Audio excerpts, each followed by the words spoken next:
एक क्वेश्चन से स्टार्ट करना है, तो आप अपने स्टडी मटेरियल में आ जाओ। एक इलस्ट्रेशन करना है मेरे को, एक बहुत छोटा सा इलस्ट्रेशन है, इलस्ट्रेशन नंबर 11। ठीक है, तो बेसिकली दो पार्ट्स है इस इलस्ट्रेशन में। फर्स्ट पार्ट मुझे इसमें कराना है, सेकंड पार्ट आपका इसमें होमवर्क रहेगा, बिकॉज वो रिपीटेटिव जो है आपका क्वेश्चन है सेकंड पार्ट वाला। तो इसमें सबसे पहले सेकंड पार्ट को तो आप होमवर्क में मार्क कर लो, ये तो आपका होमवर्क है। मेरे को आपको कराना है फर्स्ट वाला पार्ट, ये इंपॉर्टेंट है, एक अलग टाइप का छोटा सा एक बिल्कुल क्वेश्चन है। तो ये करते हैं फटाफट से, अपने इस क्वेश्चन को निपटाते हैं। तो आओ पढ़ना मेरे साथ और फिर आगे बढ़ जाएंगे हम लोग। तो ये कह रहा है, MK limited manufactures and sells a single product X whose selling price is ₹40 per unit and variable cost is ₹16 per unit। तो कह रहा है कि भाई हम एक प्रोडक्ट बनाते हैं जिसकी सेलिंग प्राइस 40 रुपए है और वेरिएबल कॉस्ट 16 रुपए है। तो इससे आप कंट्रीब्यूशन पर यूनिट इजीली देख सकते हो कि आपका contribution per unit 40 minus 16 that is 24 rupees होगा। ठीक है, अब बस सिर्फ फर्स्ट पार्ट पे फोकस करना। वो कह रहा है if the fixed cost for this year are ₹4,80,000। तो लो जी, आपको फिक्स्ड कॉस्ट भी बता दी 4,80,000 and annual sales are at 60% margin of safety. तो याद है, ऐसी बात पहले भी कई बार आ चुकी है। वो कह रहा है मार्जिन ऑफ सेफ्टी है जो 60% है। इसका क्या मतलब होता है कि जो टोटल सेल्स होती है मेरी, उसका 60% मेरे मार्जिन ऑफ सेफ्टी सेल रहता है। तो इससे हमें क्या समझ आ जाता है कि 40% जो रिमेनिंग होगा वो क्या होगा, वो ब्रेक इवन पॉइंट होगा। याद है ना, ये बातें पहले भी आ चुकी हैं।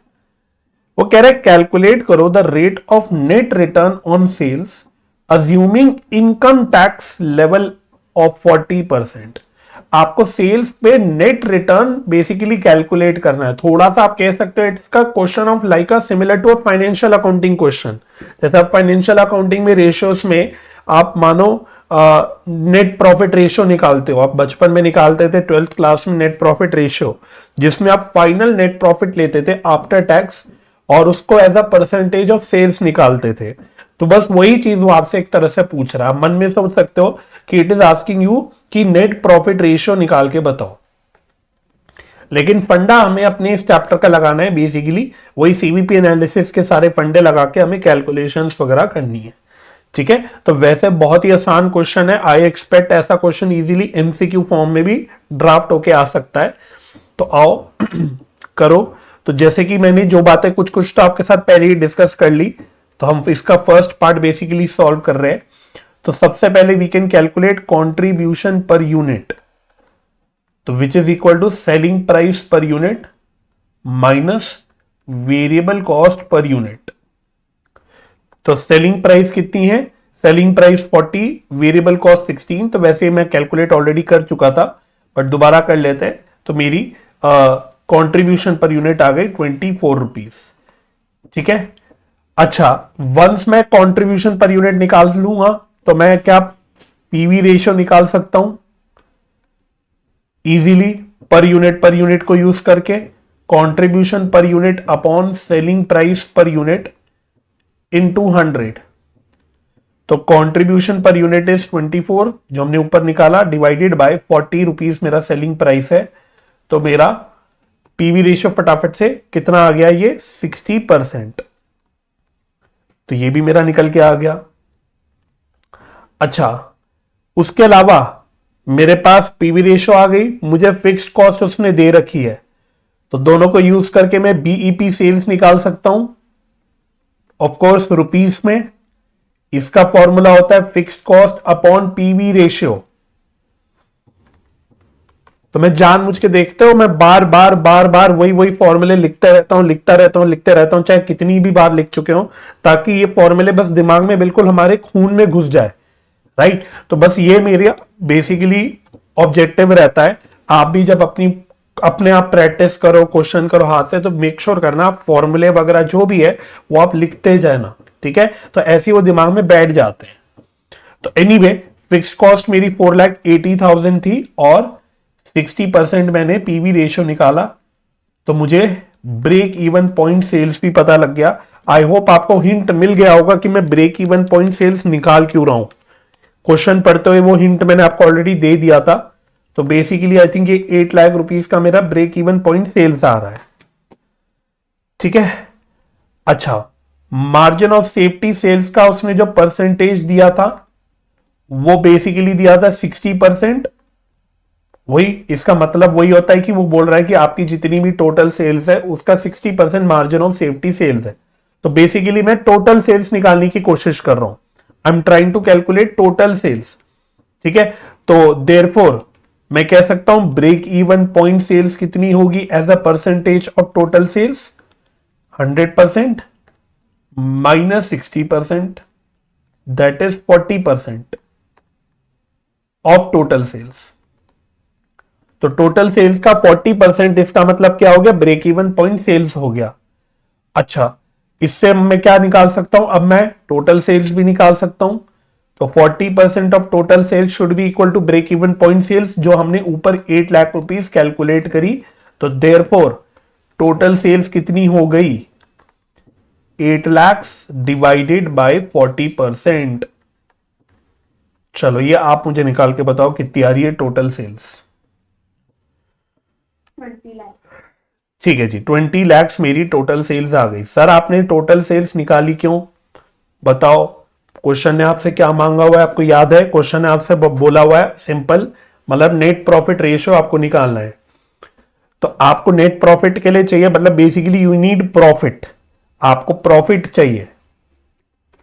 ठीक है, तो प्रॉफिट का फॉर्मूला क्या होता है, contribution minus fixed cost. Contribution कैसे निकलती है, टोटल सेल्स अगर आपको पता है इसको मल्टीप्लाई कर दो विद पीवी रेशियो, तो आपकी कंट्रीब्यूशन भी निकल के आ जाती है। और इसी पर्पस के लिए हमने टोटल सेल्स कैलकुलेट करी। तो 20 लाख रुपीस का टोटल सेल है, इनटू पीवी रेशियो 60% है, माइनस फिक्स्ड कॉस्ट मेरी कितनी थी, 4,80,000। फिक्स कॉस्ट मेरी 4,80,000 थी। तो अब इसको भी कैलकुलेट कर लो, तो ये आई थिंक आ गया 12 लाख, 60% माइनस 4,80,000, तो ये आ गया 7,20,000 शायद। तो प्रॉफिट मेरा आ गया 7,20,000। तो एक्चुअली यहां तक का जो मैंने काम किया ये हम पहले भी कर चुके हैं। इसमें मैंने एक्चुअली देखा जाए मैंने कोई नया काम करा नहीं है, इस तरह का काम हम पहले के भी छोटे छोटे क्वेश्चनों में कर चुके हैं। इनफैक्ट एक क्वेश्चन मैंने होमवर्क में भी दिया था। बट एनीवे यहां तक तो आई बिलीव कोई प्रॉब्लम होनी नहीं चाहिए। अब जरा बस एक छोटा सा पॉइंट है इस सवाल में, उसने आपको इनकम टैक्स का रेट दे रखा है 40%। ठीक है, तो किसी पर्पज से दिया होगा ना उसने। तो ये जो मैंने प्रॉफिट निकाला, आप देख लो, इसमें अभी हमने अपना टैक्स एक्सपेंस तो माइनस नहीं कर रखा होगा ऑब्वियसली। भाई टैक्स ना ही फिक्स्ड कॉस्ट होता है, अब इसको फिक्स्ड कॉस्ट भी नहीं कह सकते, ना ही वो बेसिकली मेन वेरिएबल कॉस्ट का पार्ट होता है, क्योंकि वेरिएबल कॉस्ट में तो डायरेक्ट वाले जो खर्चे होते हैं वो आते हैं। तो अभी इसमें टैक्स का एक्सपेंस तो कंसिडर्ड नहीं है। जब आप नेट प्रॉफिट रेशियो निकालते थे पहले भी बचपन में, तो आपको याद होना चाहिए या याद होगा कि आप नेट प्रॉफिट आफ्टर टैक्स लेते थे। तो ये तो मेरा profit after sorry before tax है। तो मेरे को रेशियो कैलकुलेट करने के लिए सबसे पहले क्या निकालना पड़ेगा, प्रॉफिट आफ्टर टैक्स।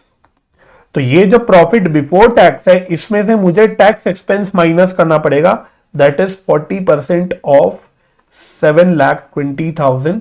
तो अब मुझे आफ्टर टैक्स फाइनल मेरा एक तरह से नेट प्रॉफिट पता लग जाएगा मेरे को कि मेरा कितना है। तो 7,20,000 का मैं सीधा सीधा 60% निकाल लेता हूं। एक मिनट, 720 का 60%, 4,32,000 सही।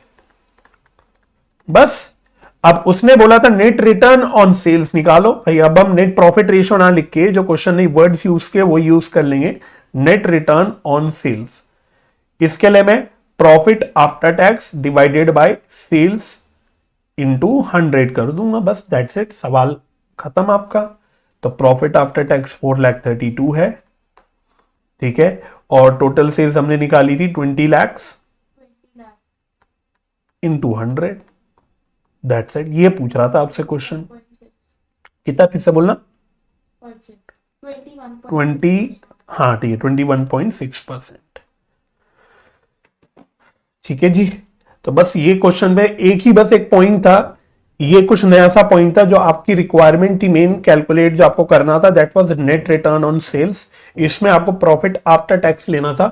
बस इतने एक पॉइंट के लिए, ये वाले एक पॉइंट के लिए मैंने आपको बस एक क्वेश्चन कराया, बाकी इसमें वैसे कराने लायक था नहीं कुछ।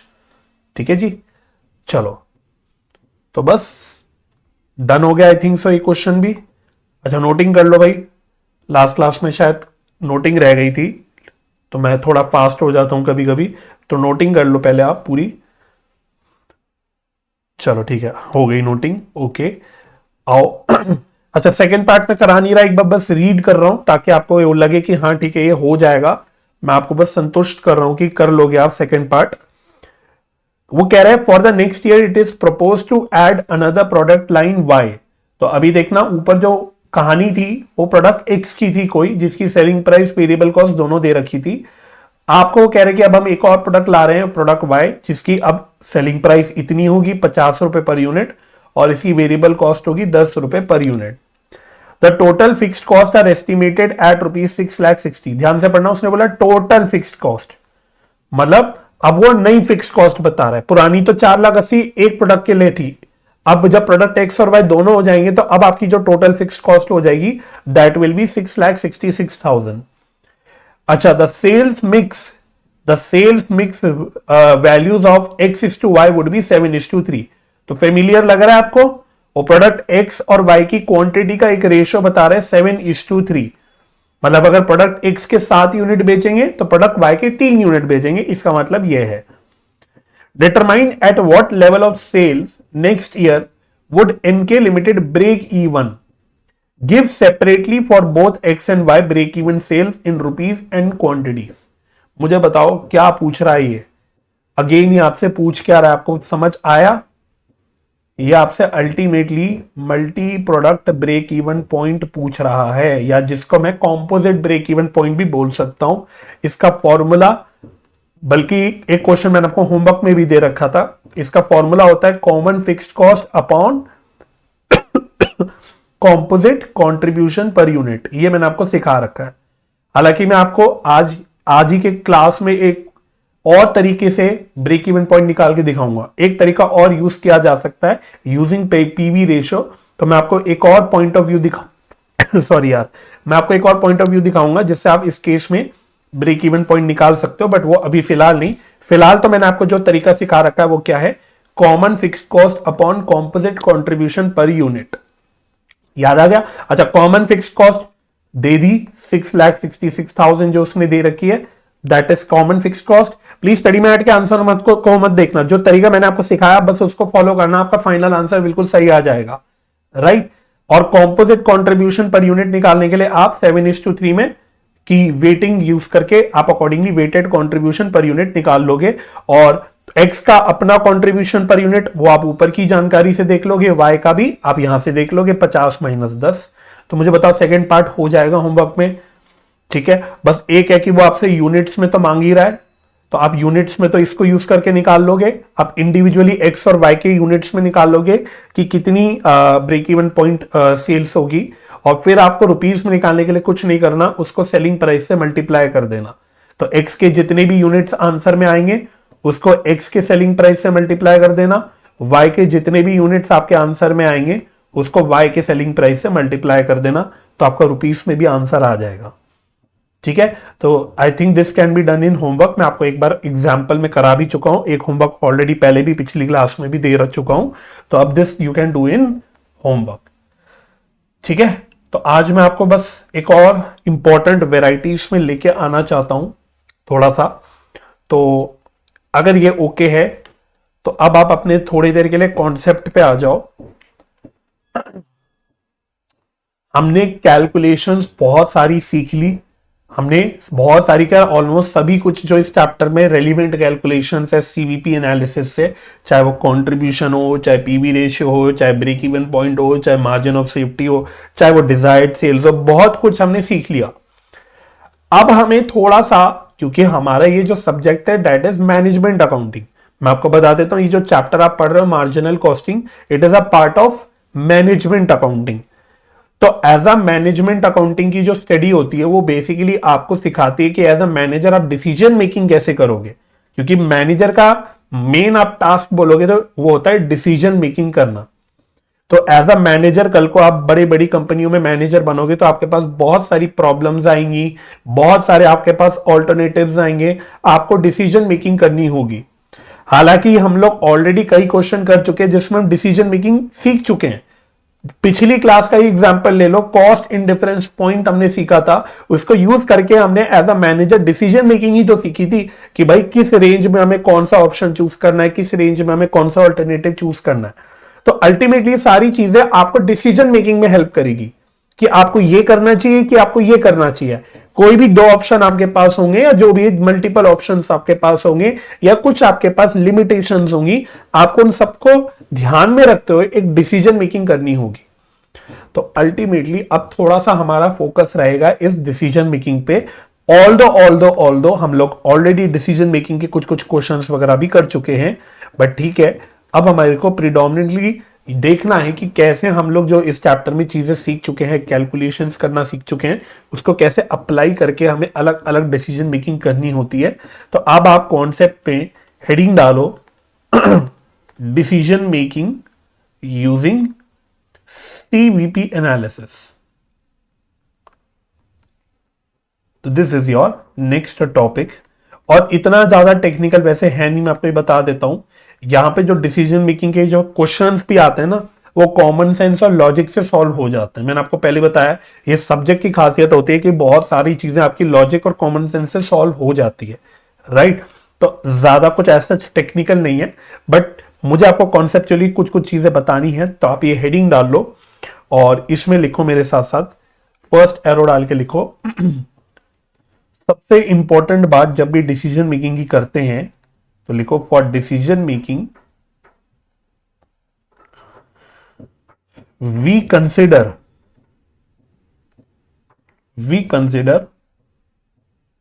Relevant costs and relevant revenue only. इसमें रेलिवेंट कॉस्ट को अच्छे से अंडरलाइन ब्लॉक कर लो और रेलिवेंट रेवेन्यू को भी अच्छे से अंडरलाइन और ब्लॉक कर लो, ठीक है ना। तो देखो डिसीजन मेकिंग का एक्चुअली में दिक्कत कब आती है, आप अपनी रोजमर्रा की जिंदगी में देखते हो। आप यहां ही देख लो, आप अपनी क्लासेस का एग्जांपल ले लो, आप अलग अलग सब्जेक्ट की क्लासेस लेते हो तो आपको क्या करना पड़ता है। आपके पास मानो 3 टीचर्स की या 3 क्लासेस के ऑप्शंस है कि मैं एक ही सब्जेक्ट इस टीचर से भी पढ़ सकता हूं, इस टीचर से भी पढ़ सकता हूं, इस टीचर से भी पढ़ सकता हूं। तो डिसीजन मेकिंग आपके ऊपर कब आती है, आपको ये डिसाइड करना पड़ता है कि आप कौन से टीचर से पढ़ोगे सब्जेक्ट को। तो मैं आपसे कह रहा हूं डिसीजन मेकिंग हमेशा तब आती है सामने जब आपके पास एक ही चीज करने के मानो मल्टीपल ऑल्टरनेटिव्स होते हैं या मल्टीपल ऑप्शंस होते हैं और आपको एनालाइज करना होता है सारे ऑप्शंस को और अकॉर्डिंगली अपने हित में बेस्ट डिसीजन लेना होता है, ठीक है। ये तो चलो मैंने आपका एग्जांपल लिया था, बट अब हम बिजनेस के पॉइंट ऑफ व्यू से सोचेंगे, कंपनी के पॉइंट ऑफ व्यू से सोचेंगे। कोई बिजनेस के पास मानो कोई चीज करने के मल्टीपल ऑप्शंस है, ठीक है, या फिर कोई चीज करना है नहीं करना, इस तरह से कुछ ऑप्शंस हैं, ऑल्टरनेटिव्स हैं। हमको डिसीजन मेकिंग लेनी करनी होती है एज अ मैनेजर कि भाई हम कौन सा ऑप्शन चूज करें, या कोई पर्टिकुलर मानो हमारे पास ऑर्डर आया है तो उस ऑर्डर को हम एक्सेप्ट करें कि नहीं करें, या फिर मेरे पास कोई बाहर की कंट्री से कोई एक्सपोर्ट का ऑर्डर आया है वो हम एक्सपोर्ट ऑर्डर करें कि नहीं करें, या हमारे पास मल्टीपल प्रोडक्ट्स हैं, हम मानो उन 2 प्रोडक्ट्स में से या 3 प्रोडक्ट्स में से एक ही प्रोडक्ट बना सकते हैं तो हम कौन सा प्रोडक्ट बनाएं। इस तरह से बहुत सारे प्रॉब्लम्स, ऑल्टरनेटिव्स एंड ऑप्शंस हमारे पास आते हैं। हमको डिसीजन मेकिंग करके हमें कंपनी के लिए बेस्ट पॉसिबल बेसिकली डिसीजन लेना होता है, मेरे को ये बोलना चाहिए, ठीक है। तो आपको वो डिसीजन लेने के लिए एज अ मैनेजर हमेशा क्या लेना है, only relevant cost and relevant revenue. What is the meaning of relevant cost and revenue, अभी मैं लिखवा भी दूंगा, पहले समझा देता हूं। आपके पास मानो 2 ऑप्शन है, आपके पास ऑप्शन ए है कोई और आपके पास 2 ऑप्शन है।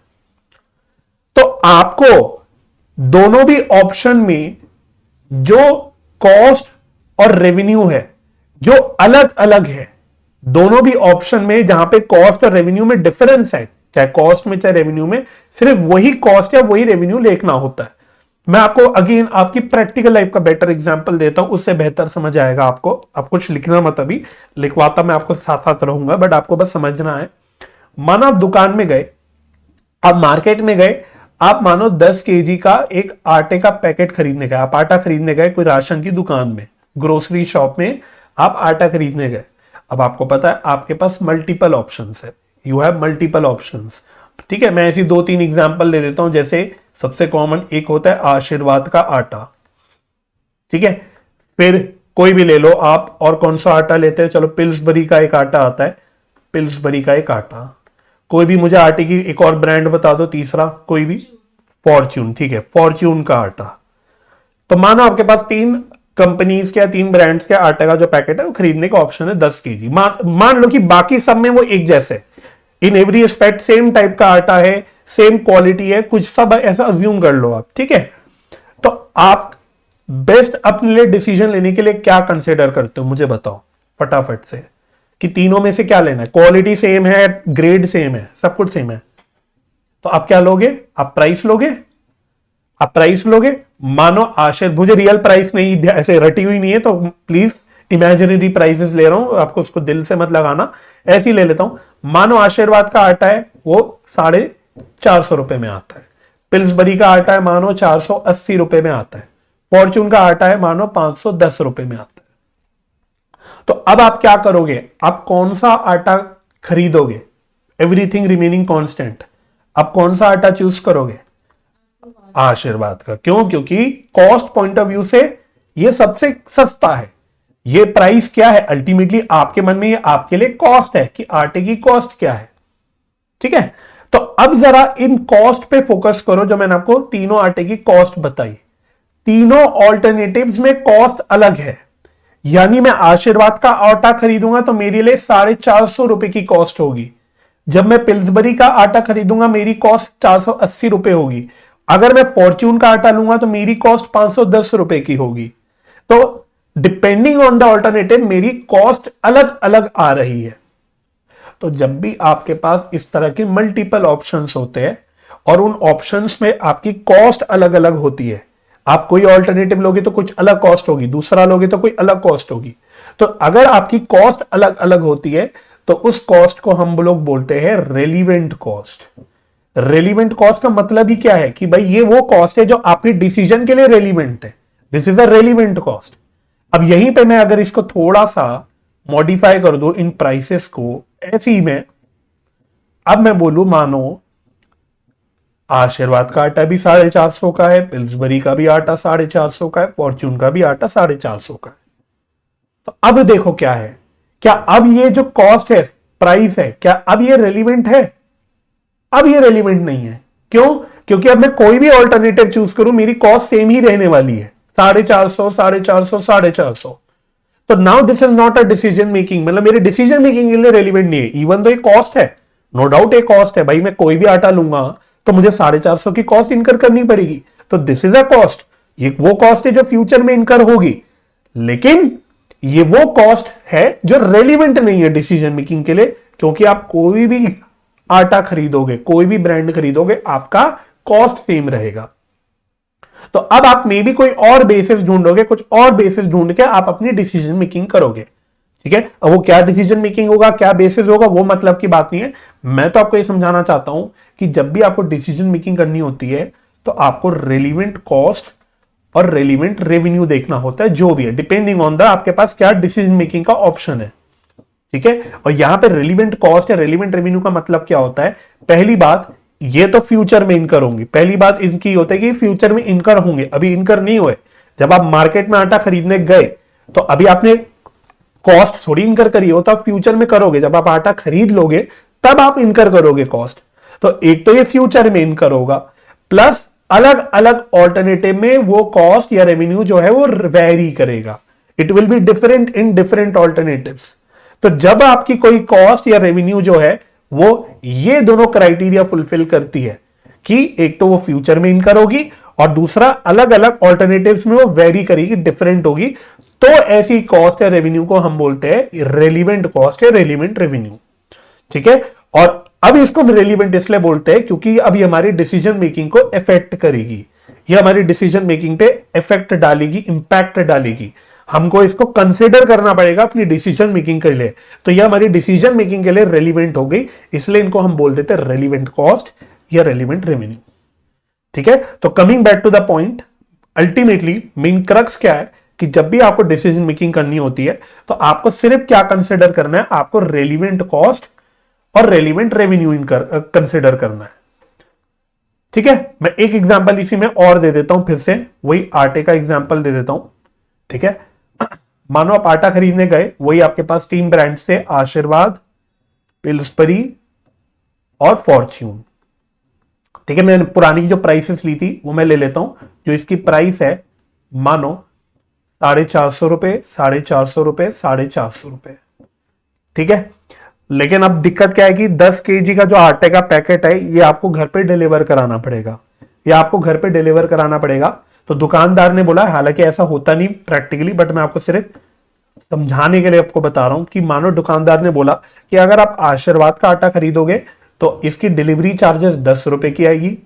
अगर आप जो आपका पिल्सबरी का आटा है इसको खरीदोगे तो इसकी डिलीवरी चार्जेस 15 रुपए की आएगी। और अगर आप फॉर्च्यून का आटा खरीदोगे तो इसकी जो डिलीवरी चार्जेस आएगी दैट विल बी 5 रुपीज। ठीक है, मुझे पता है ऐसा प्रैक्टिकली होता नहीं है, इनप्रैक्टिकल चीज बता रहा हूं, बट आपको बस समझाने के लिए बता रहा हूं। तो अब मैंने आपको देखो 2 तरह के कॉस्ट दे दिए, एक तो मैंने प्रोडक्ट की प्राइस दे दी और मैंने आपको डिलीवरी चार्जेस भी दे दिए। आप ये एग्जांपल मानो कोई और चीज में भी ले सकते हो कि आप कोई मानो एसी खरीदने गए या कुछ और खरीदने गए, तो इस तरह के आपके पास 2 ऑप्शन है या 3 ऑप्शन है। ठीक है, तो अब इसमें से मुझे बताओ, एक कॉस्ट है आपकी प्राइस, दूसरी कॉस्ट है आपकी डिलीवरी। ये 2 तरह की मैंने कॉस्ट आपको दी, इसमें से रेलिवेंट कॉस्ट कौन सी है और इररेलिवेंट कॉस्ट कौन सी है, मुझे बताओ। करेक्ट, बिल्कुल सही। तो देखो डिलीवरी कॉस्ट रेलिवेंट है, क्यों रेलिवेंट है, क्योंकि दोनों कंडीशन देखो, क्या ये फ्यूचर में इनकर होगी, द आंसर इज यस। भाई अभी जब आप खरीद के डिलीवरी कराओगे अपने आटे के पैकेट की या प्रोडक्ट की, तभी तो आप इनकर करोगे डिलीवरी चार्जेस, वरना थोड़ी करोगे। तो एक तो फ्यूचर कॉस्ट है, ये फ्यूचर में इनकर होगी, और दूसरी सबसे इंपॉर्टेंट बात, तीनों ऑप्शंस में ये वेरी कर रही है, अलग अलग है। लेकिन जब मैं प्रोडक्ट की प्राइस की बात करूं, यहां पे चेक करूं, ये इवन दो यस ये फ्यूचर में तो इनकर होगी, क्योंकि अभी ये हमने खरीदे नहीं, जब हम खरीदेंगे तो फ्यूचर में इनकर होगी, लेकिन ये वेरी नहीं कर रही। तीनों ऑप्शन में सेम है कॉस्ट, तो इवन दो ये फ्यूचर में होगी, एक्चुअल कॉस्ट का पार्ट बनेगी, लेकिन ये अलग अलग ऑप्शन में वेरी नहीं कर रही, इसीलिए हमने बोला दिस कॉस्ट इज इररेलिवेंट। तो ये मतलब होता है रेलिवेंट कॉस्ट या रेलिवेंट रेवेन्यू का। सेम एग्जांपल आप रेवेन्यू के टर्म्स में भी सोच सकते हो, सिमिलर चीज। तो आई थिंक इतनी बातें काफी है, अब आपको बात समझ में आ गई होगी। अब आप इस बात को बस लिख लो, ठीक है। तो मैंने अब आपको समझा दिया। अब देखो जब मैं इसी बात को लिखूंगा तो शायद आपको अच्छे से दिमाग में घुस जाएगा meaning of relevant cost and relevant revenue. क्योंकि जब भी डिसीजन मेकिंग की हम बात करते हैं तो सबसे इंपॉर्टेंट बात यही होती है समझने के लिए कि कॉस्ट रेलिवेंट है कि नहीं है, या रेवेन्यू रेलिवेंट है कि नहीं है, डिपेंडिंग ऑन क्या है आपके पास ऑप्शन। तो इसमें आप लिखो, ऐसे मत लिखो, इसको लिखो दोज कॉस्ट या रेवेन्यू दैट, फर्स्ट पॉइंट है ना, मैंने आपको 2 बातें बोली। पहली बात बोली कि फ्यूचर में इनकर होगी, तो विल बी इनकर्ड। तो कॉस्ट के लिए तो मैं वर्ड इनकर्ड यूज कर सकता हूं, और रेवेन्यू के लिए मैं वर्ड अर्न यूज कर सकता हूं इन द फ्यूचर। ठीक है, अभी आपने इनकर नहीं करी है, या फ्यूचर में इनकर करोगे।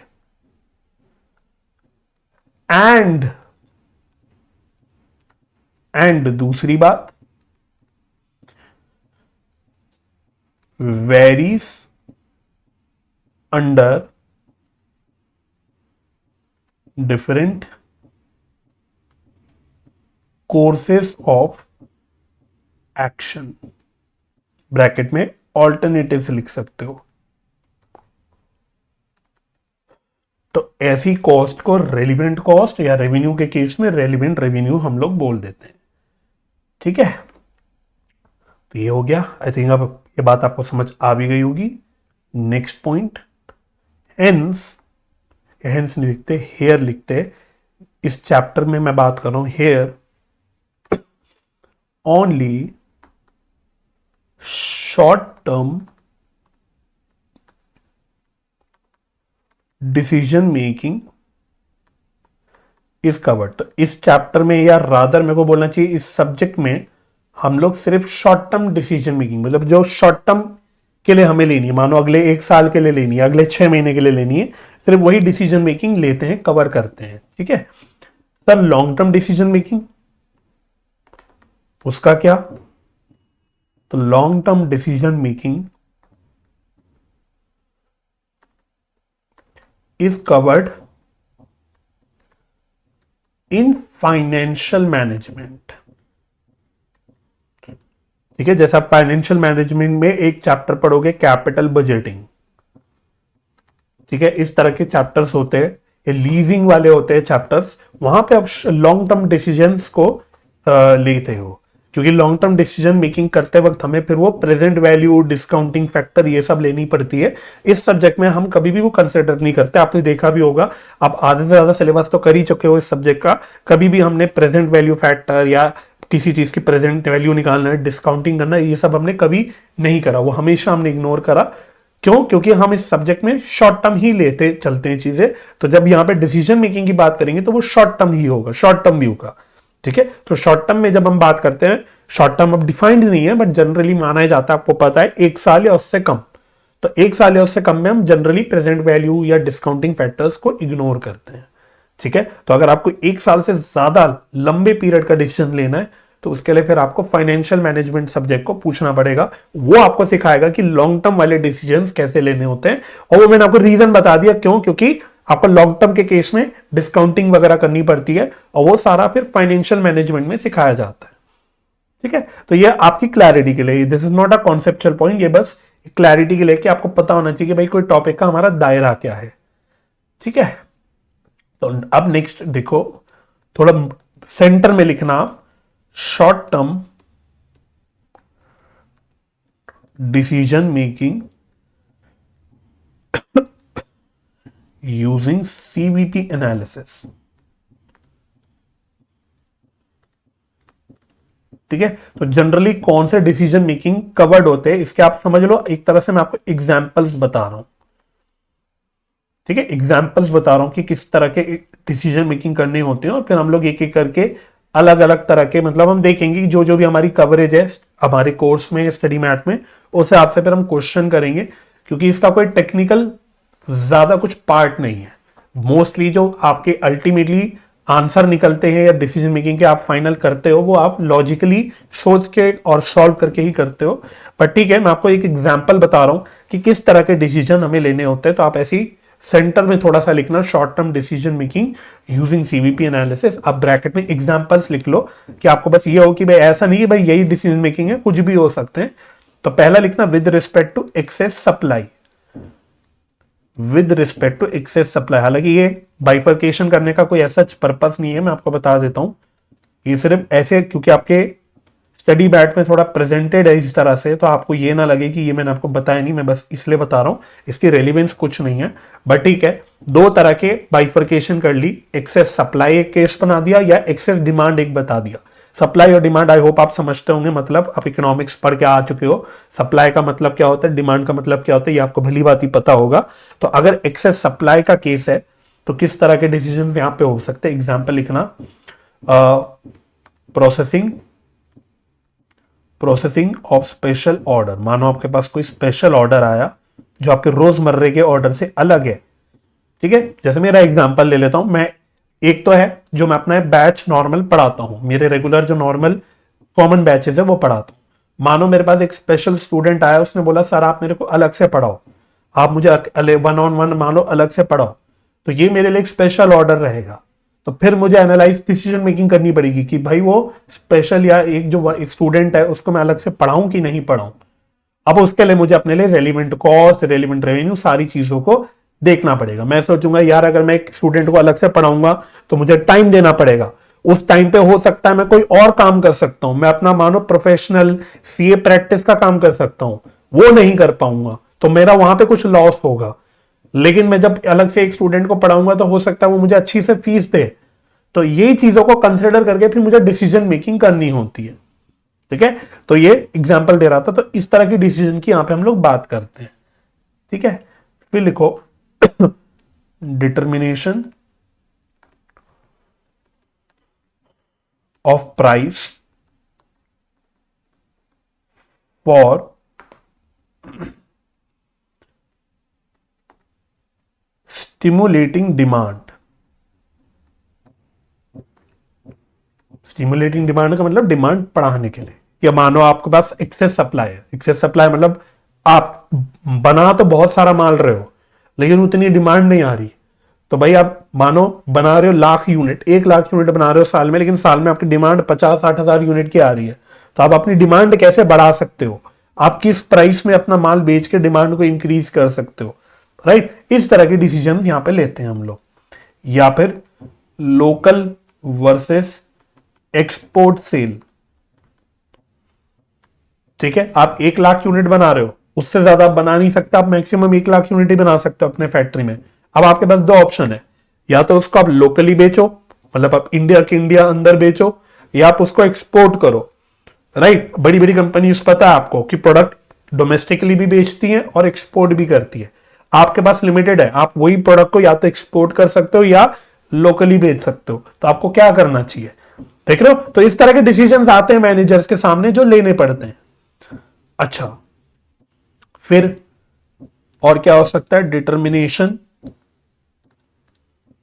ऑफ मिनिमम प्राइस और प्राइस कोटेशन।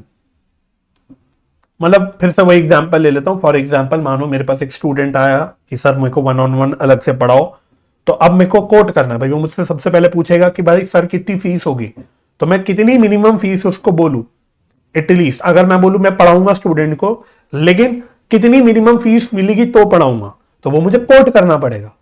तो उसके लिए भी मुझे as a manager decision making करनी पड़ेगी। ठीक है, या फिर और लिखो शट डाउन और कंटिन्यू डिसीजन। ठीक है, एक तरफ मेरी सीए प्रैक्टिस है, दूसरी तरफ मेरी टीचिंग है। मैंने देखा कि मेरे को टीचिंग प्रोफेशन ज्यादा फायदेमंद बैठ रही है। ठीक है, सीए की प्रैक्टिस उतनी फायदेमंद नहीं बैठ रही क्योंकि वहां टाइम ज्यादा देना पड़ता है और मानो इनकम कम आती है फॉर एग्जाम्पल। तो अब मैं मन में सोचता हूं कि वो जो सीए प्रैक्टिस है मेरी, उसको मैं कंटिन्यू करूं या उसे शट डाउन कर दूं। ऐसी बड़ी बड़ी कंपनीज के अलग अलग डिपार्टमेंट्स डिविजन होते हैं। तो कंपनी क्या सोचेगी, भाई आईटीसी जैसी कंपनी टोबैको प्रोडक्ट्स भी बेचती है, वो एफएमसीजी प्रोडक्ट्स भी बेचती है, वो आईटी सर्विसेज भी देती है। तो अब कंपनी के अलग अलग कह सकते हो सेगमेंट्स हैं। आप अकाउंटिंग स्टैंडर्ड 17 में पढ़ते हो, सेगमेंट रिपोर्टिंग वाले में सेगमेंट्स के बारे में पढ़ते हो। तो आपको पर्टिकुलर कोई सेगमेंट या कोई फैक्ट्री भी हो सकती है कि कोई पर्टिकुलर मेरी फैक्ट्री है, उसको बंद करना चाहिए या उसको कंटिन्यू करना चाहिए। ऐसे डिसीजंस होते हैं हमारे पास एटसेट्रा। ठीक है, दीज आर जस्ट एग्जांपल्स। अब डिसीजंस की कोई लिमिट नहीं हो सकती कि सर बिजनेस में इतने ही डिसीजंस आएंगे। बिजनेस में बहुत सारे डिसीजंस आ सकते हैं, राइट। अच्छा, इसी तरह से एक्सेस डिमांड के केस में क्या क्या डिसीजन मेकिंग सामने आ सकती है, जैसे मेक और बाय।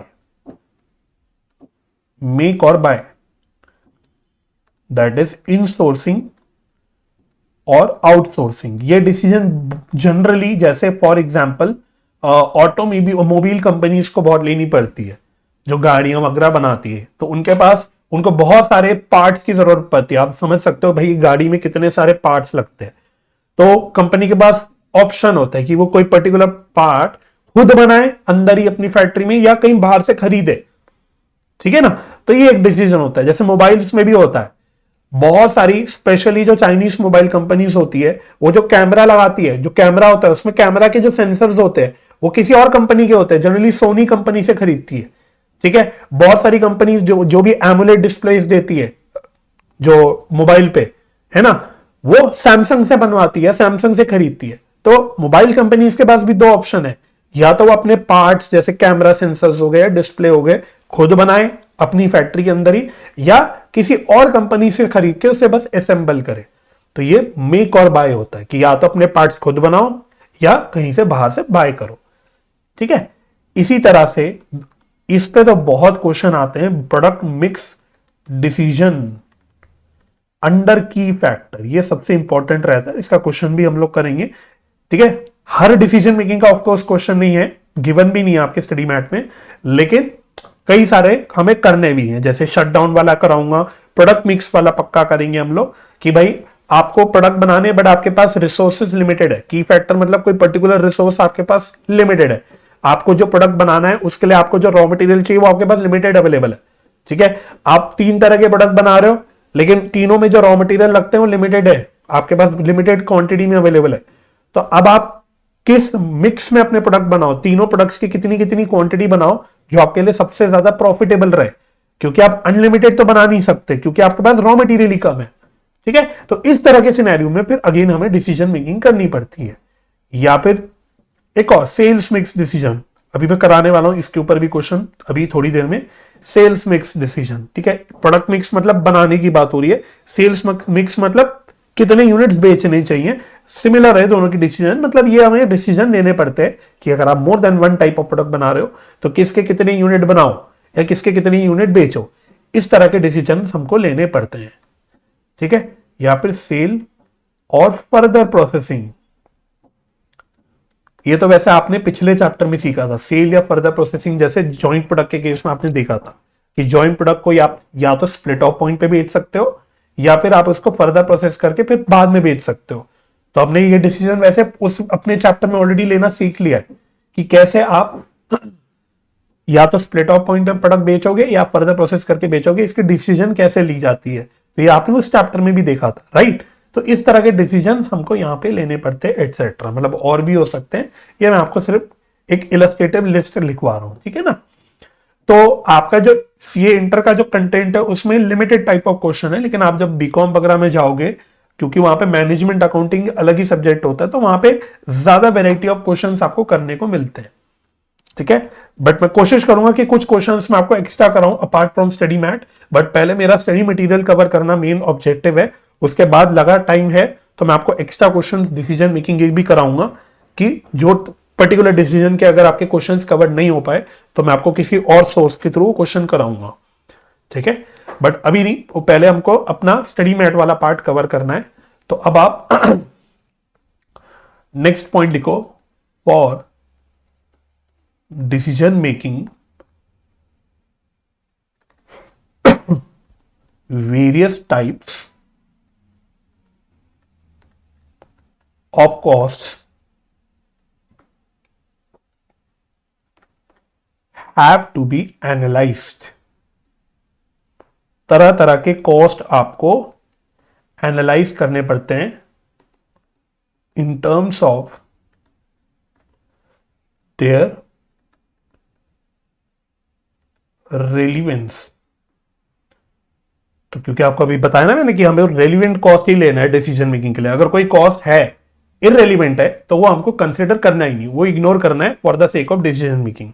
हाँ, कॉस्ट अकाउंटिंग करने के लिए या कॉस्ट निकालने के लिए अलग बात है, वो तो हाथों में सारी कॉस्ट लेनी है, लेकिन हम यहाँ पे स्पेसिफिकली डिसीजन मेकिंग के लिए कॉस्ट की बात कर रहे हैं। तो अलग अलग टाइप ऑफ कॉस्ट हमें एनालाइज करनी पड़ती है कि भाई ये रेलिवेंट है कि नहीं है। जैसे अभी हमने थोड़ी देर पहले करी हुई थी एग्जाम्पल में, है ना, डिलीवरी कॉस्ट एंड प्रोडक्ट की कॉस्ट। तो हमने देखा था प्रोडक्ट की कॉस्ट इररेलिवेंट है बट डिलीवरी कॉस्ट रेलिवेंट है। तो इस तरह से हमें अलग अलग कॉस्ट को एनालाइज करना पड़ता है, यही बात यहाँ पे लिखी हुई है।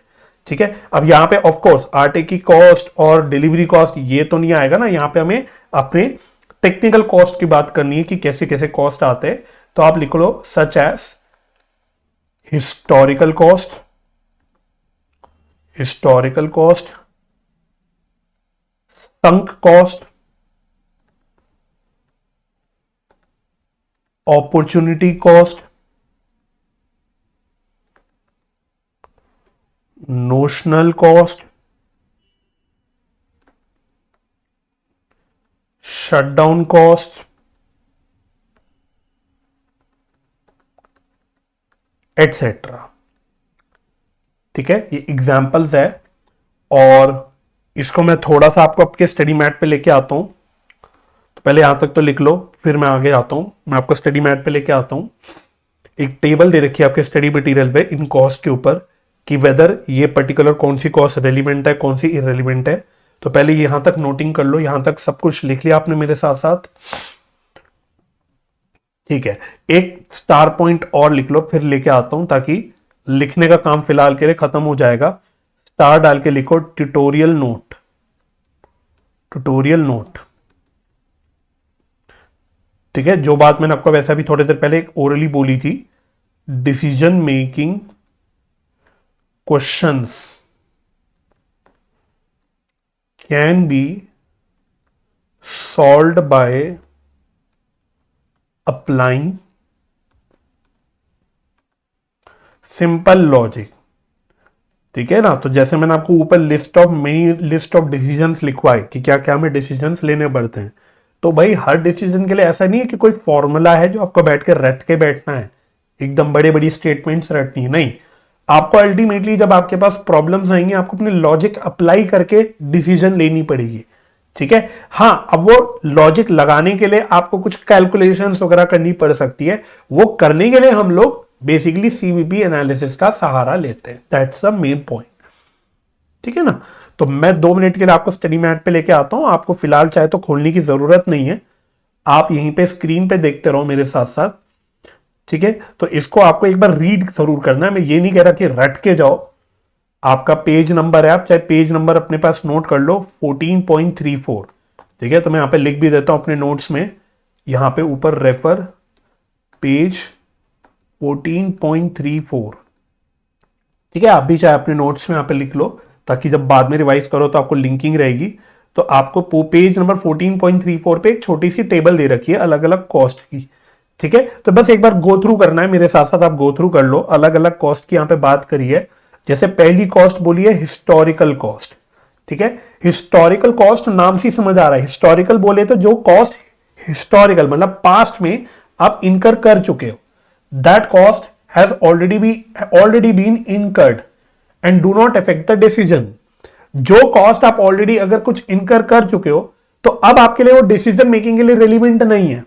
जैसे बुक वैल्यू ऑफ मशीनरी, आपकी फैक्ट्री में मशीनरी जो लगी हुई है उसकी कॉस्ट आप ऑलरेडी इनकर कर चुके हो, तो आपको फ्यूचर डिसीजन जब भी लेने, आप कभी भी फ्यूचर डिसीजंस लेने के लिए, फॉर एग्जांपल जैसे हमने बोला था स्पेशल ऑर्डर, कि आपको स्पेशल ऑर्डर आया उसको प्रोसेस करो कि नहीं करो, या आपके पास एक्सपोर्ट ऑर्डर आया उसको एक्सेप्ट करो कि नहीं करो, ये सब डिसीजन लेने के लिए जो कॉस्ट आप ऑलरेडी पहले ही इनकर कर चुके हो वो आप थोड़ी ना कंसिडर करोगे। आप स्पेशल ऑर्डर एक्सेप्ट करना है कि नहीं करना, इसके लिए कभी ये नहीं देखोगे कि भाई जो फैक्ट्री में ऑलरेडी मशीनरी लगी हुई है उसकी क्या कॉस्ट थी, उसको भी लो, नहीं, क्योंकि वो ऑलरेडी इनकर हो चुकी है, तो ये इररिलेवेंट है। तो मैंने इसलिए रेलिवेंट कॉस्ट में 2 बातें बोली थी, एक तो वो कॉस्ट फ्यूचर में इनकर होनी चाहिए और वो वेरी करनी चाहिए। तो जो कॉस्ट पास्ट में इनकर हो चुकी वो अब हिस्टोरिकल कॉस्ट है और वो अब आपके लिए इररिलेवेंट है। समझ आ गई बात। अच्छा, ऐसी दूसरा होता है जो सिमिलर टू हिस्टोरिकल कॉस्ट होता है बट थोड़ा सा एक ब्रॉडर मीनिंग में होता है, संक कॉस्ट। वो cost which are already been either paid either for goods और सर्विसेज अवेल्ड और टू बी अवेल्ड। अच्छा, वो कॉस्ट जो आप या तो कर चुके हो इनकर या फ्यूचर में करनी ही करनी पड़ेगी, आपके पास ऑप्शन नहीं है बचने का, वो कॉस्ट को हम बोलते हैं संक कॉस्ट। तो बेसिकली मैं आपको बोलूं, संक कॉस्ट एक ब्रॉडर टर्म है। जब मैं हिस्टोरिकल कॉस्ट बोलता हूं तो broadly historical cost is a type of sunk cost, ठीक है। तो संक कॉस्ट वो कॉस्ट होती है या तो जो आप इनकर कर चुके हो जी, आप फ्यूचर में आपको करनी ही करनी पड़ेगी, आप बच नहीं पाओगे, तो ऐसी कॉस्ट को हम बोलते हैं संक कॉस्ट। जैसे मैंने आटे का एग्जांपल लिया, अगर आटे का जो प्राइस है हर कंपनी का हर ब्रांड का वो अलग अलग है, लेकिन मैंने आपको बोला हर आटे पे आपको खरीद के डिलीवरी चार्जेस 20 रुपए के पे करने ही करने पड़ेंगे। तो ये इवन दो फ्यूचर में कॉस्ट इनकर हो रही है 20 रुपए की डिलीवरी, लेकिन ये संक कॉस्ट है, वो आपको करनी ही करनी पड़ेगी, वो आपके लिए अगेन अब डिसीजन मेकिंग के लिए रेलिवेंट नहीं रही, तो दैट इज इररेलिवेंट। इसलिए हमने बोला संक कॉस्ट भी इररेलिवेंट होती है, ठीक है। अच्छा, ऐसी कमिटेड कॉस्ट, कमिटेड कॉस्ट नाम से थोड़ा थोड़ा समझ आ रहा होगा कि क्या है committed cost. The committed cost are the pre agreed cost which cannot be revoked under the normal circumstance. This is also a sunk cost. Again, this is a type of sunk cost. कि कोई cost मानो आपने पहले से ही किसी के साथ agreement कर चुकी है कि आपको इनकर करनी ही करनी पड़ेगी। मानो आप कोई आटा खरीदने गए तो आपने एक एजेंट को पकड़ा हुआ था, उस एजेंट ने बोला कि भाई देखो आप कोई भी आटा खरीदोगे आपको मेरा 10 रुपए का कमीशन देना ही देना पड़ेगा, ये हमारी बीच की एग्रीमेंट है, ठीक है। या कोई भी आप मानो जैसा बिल्डिंग खरीदने जाते हो या आप कोई प्रॉपर्टी रेंट पे लेने जाते हो, तो आप कभी देखोगे जब प्रॉपर्टी रेंट पे लेने जाते हो तो जो एजेंट के थ्रू आप प्रॉपर्टी देखते हो वो आपसे एक फिक्स कुछ ना कुछ कमीशन 10,000 15,000 टाइप का लेता ही लेता है, ठीक है। ये क्या है, ये आपकी एग्रीमेंट हो रखी है किसी के साथ कि आपको कॉस्ट इनकर करना ही करना पड़ेगा। तो इसको हम बोलते हैं कमिटेड कॉस्ट, कि कमिटेड यहां पे वर्ड आ रहा है कमिटमेंट से। कमिटमेंट मतलब जिसके साथ आपने कोई एग्रीमेंट कर चुकी है, तो आपकी कमिटमेंट है कि आपको कॉस्ट इनकर करनी ही करनी पड़ेगी। तो it is also type of sunk cost only, clear cut लिखा है, तो एक काइंड ऑफ संक कॉस्ट ही है, तो इसलिए ये भी क्या हो जाता है, ये भी इररेलेवेंट हो जाता है, ठीक है ना। अच्छा, अपॉर्चुनिटी कॉस्ट, ये आपने इकोनॉमिक्स में मुझे लगता है पढ़ा होगा, ये पक्का सुना होगा। और अपॉर्चुनिटी कॉस्ट निकालते कैसे उसके ऊपर एक क्वेश्चन भी है, वो भी हम लोग करेंगे। बट अपॉर्चुनिटी कॉस्ट का मतलब क्या होता है इसको मैं बाद में लिखवाऊंगा भी। It is represented by the foregone potential benefit from the best rejected course of action. मतलब आपके पास ऑल्टरनेटिव है, आप कोई ऑल्टरनेटिव को रिजेक्ट करते हो तो उस रिजेक्शन की वजह से आपका क्या नुकसान हो रहा है, उसको हम बोलते हैं अपॉर्चुनिटी कॉस्ट, ठीक है। जैसे मैंने बोला मेरे पास मानो दो ऑप्शन है, या तो मैं एक प्रॉपर रेगुलर बैच को पढ़ाऊं या तो मैं एक स्पेशल अलग 1-on-1 स्टूडेंट को पढ़ाऊं, ठीक है। तो अगर मैं मानो बोलता हूं कि मैं स्पेशल 1-on-1 एक स्टूडेंट को पढ़ाऊंगा, मैं बैच नहीं पढ़ाऊंगा, तो अगर मैं 1-on-1 स्टूडेंट को पढ़ाऊंगा तो मैं दूसरा बैच नहीं पढ़ा पाऊंगा, तो उस बैच से जो मेरा रेवेन्यू आ सकता था या उस बैच से जो मैं मानो प्रॉफिट कमा सकता था, वो मेरे लिए अपॉर्चुनिटी कॉस्ट है। कि भाई मैंने पूरे बैच को पढ़ाने से मना कर दिया, उसको रिजेक्ट कर दिया, उसकी वजह से मेरा जो लॉस हो गया, नुकसान हो गया, जो मैं कमा सकता था, कोई फायदा कमा सकता था, वो मेरा चला गया, उसको हम बोलते हैं अपॉर्चुनिटी कॉस्ट, ठीक है। तो ये आपने अपनी इकोनॉमिक्स में भी पढ़ा होगा इस तरह से कि कुछ की cost of next best alternative foregone, या इस तरह से आपने एक रटी होगी डेफिनेशन, तो वही चीज है यहाँ पे अपॉर्चुनिटी कॉस्ट, ठीक है ना। और ये रेलिवेंट होती है, हाँ भाई ये रेलिवेंट होती है भाई, कि जब मैं डिसीजन मेकिंग करूंगा, अब वही बात है, अगर मेरे को सोचना है कि भाई मैं पूरा बैच पढ़ाऊं या 1-on-1 स्पेशल स्टूडेंट को पढ़ाऊं, तो अब ये डिसीजन मेकिंग करने के लिए मुझे अपॉर्चुनिटी कॉस्ट देखनी पड़ेगी कि भाई अगर मैं ये ऑल्टरनेटिव लूंगा तो उससे मेरा क्या नुकसान हो रहा है, जो मैं ऑल्टरनेटिव रिजेक्ट कर रहा हूं, तो ये मुझे कंसिडर करना पड़ेगा फॉर माई डिसीजन मेकिंग, इसलिए ये रेलिवेंट कॉस्ट होता है, ठीक है ना।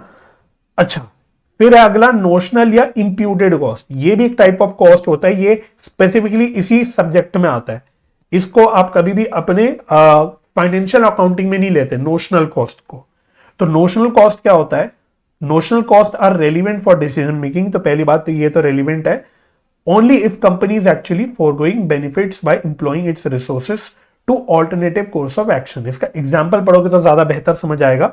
Notional interest on internally generated fund, internally generated fund, भाई आपने अपने बिजनेस से जो कैपिटल कमाई, जो फंड्स इकट्ठा करा, उस फंड्स को आप या तो बिजनेस में लगा सकते हो या आप उसको विड्रॉ करके कहीं मार्केट में इन्वेस्ट कर सकते हो, ठीक है ना। तो ये नोशनल कॉस्ट है कि भाई again it is a type of, कह सकते हो it is a type of opportunity cost only, कि भाई अगर आप कोई फंड्स को बिजनेस में ना लगा के मार्केट में इन्वेस्ट कर देते, एफडी वगैरह कर देते, तो आप कुछ कमाते उस पे, तो वो नोशनल कॉस्ट है, ठीक है। वो नोशनल कॉस्ट है, वो इंटरेस्ट, एक तरह से आपने अपने फंड्स को अपने को ही खुद को उधार दे दिया, और अब आप मन में सोच रहे हो कि इट्स ऑलमोस्ट लाइक कि मैं अपने आप को ही इंटरेस्ट दे रहा हूं, वो इंटरेस्ट जो वो फंड्स बाहर कहीं और इन्वेस्ट करके मैं कमा सकता था, तो ऐसी कॉस्ट को हम बोलते हैं नोशनल कॉस्ट।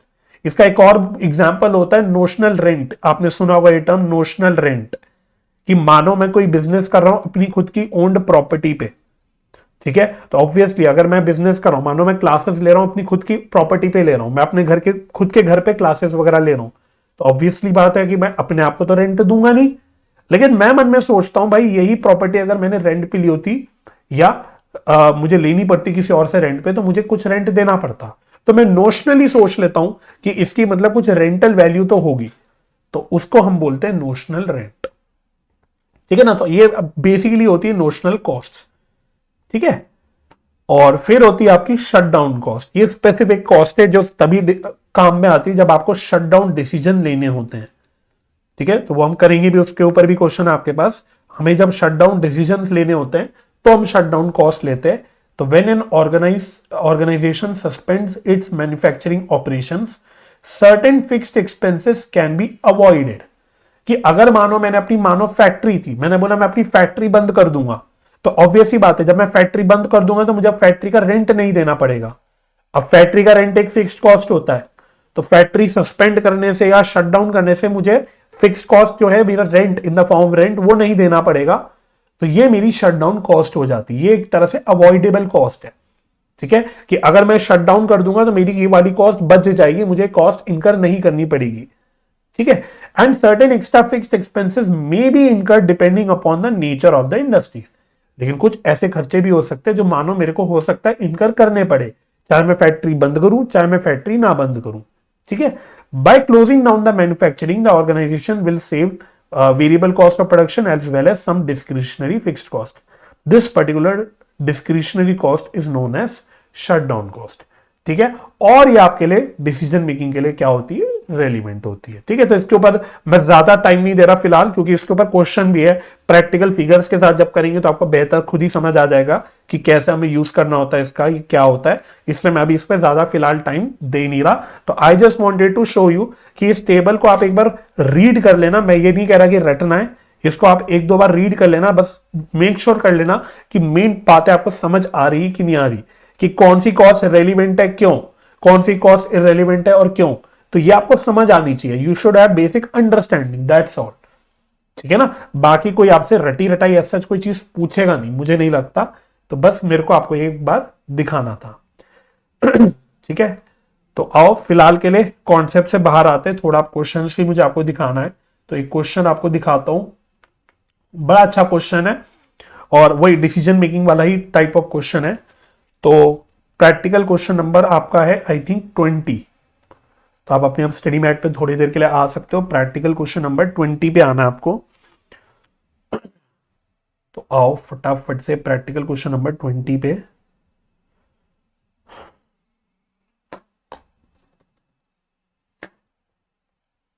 चलो जी,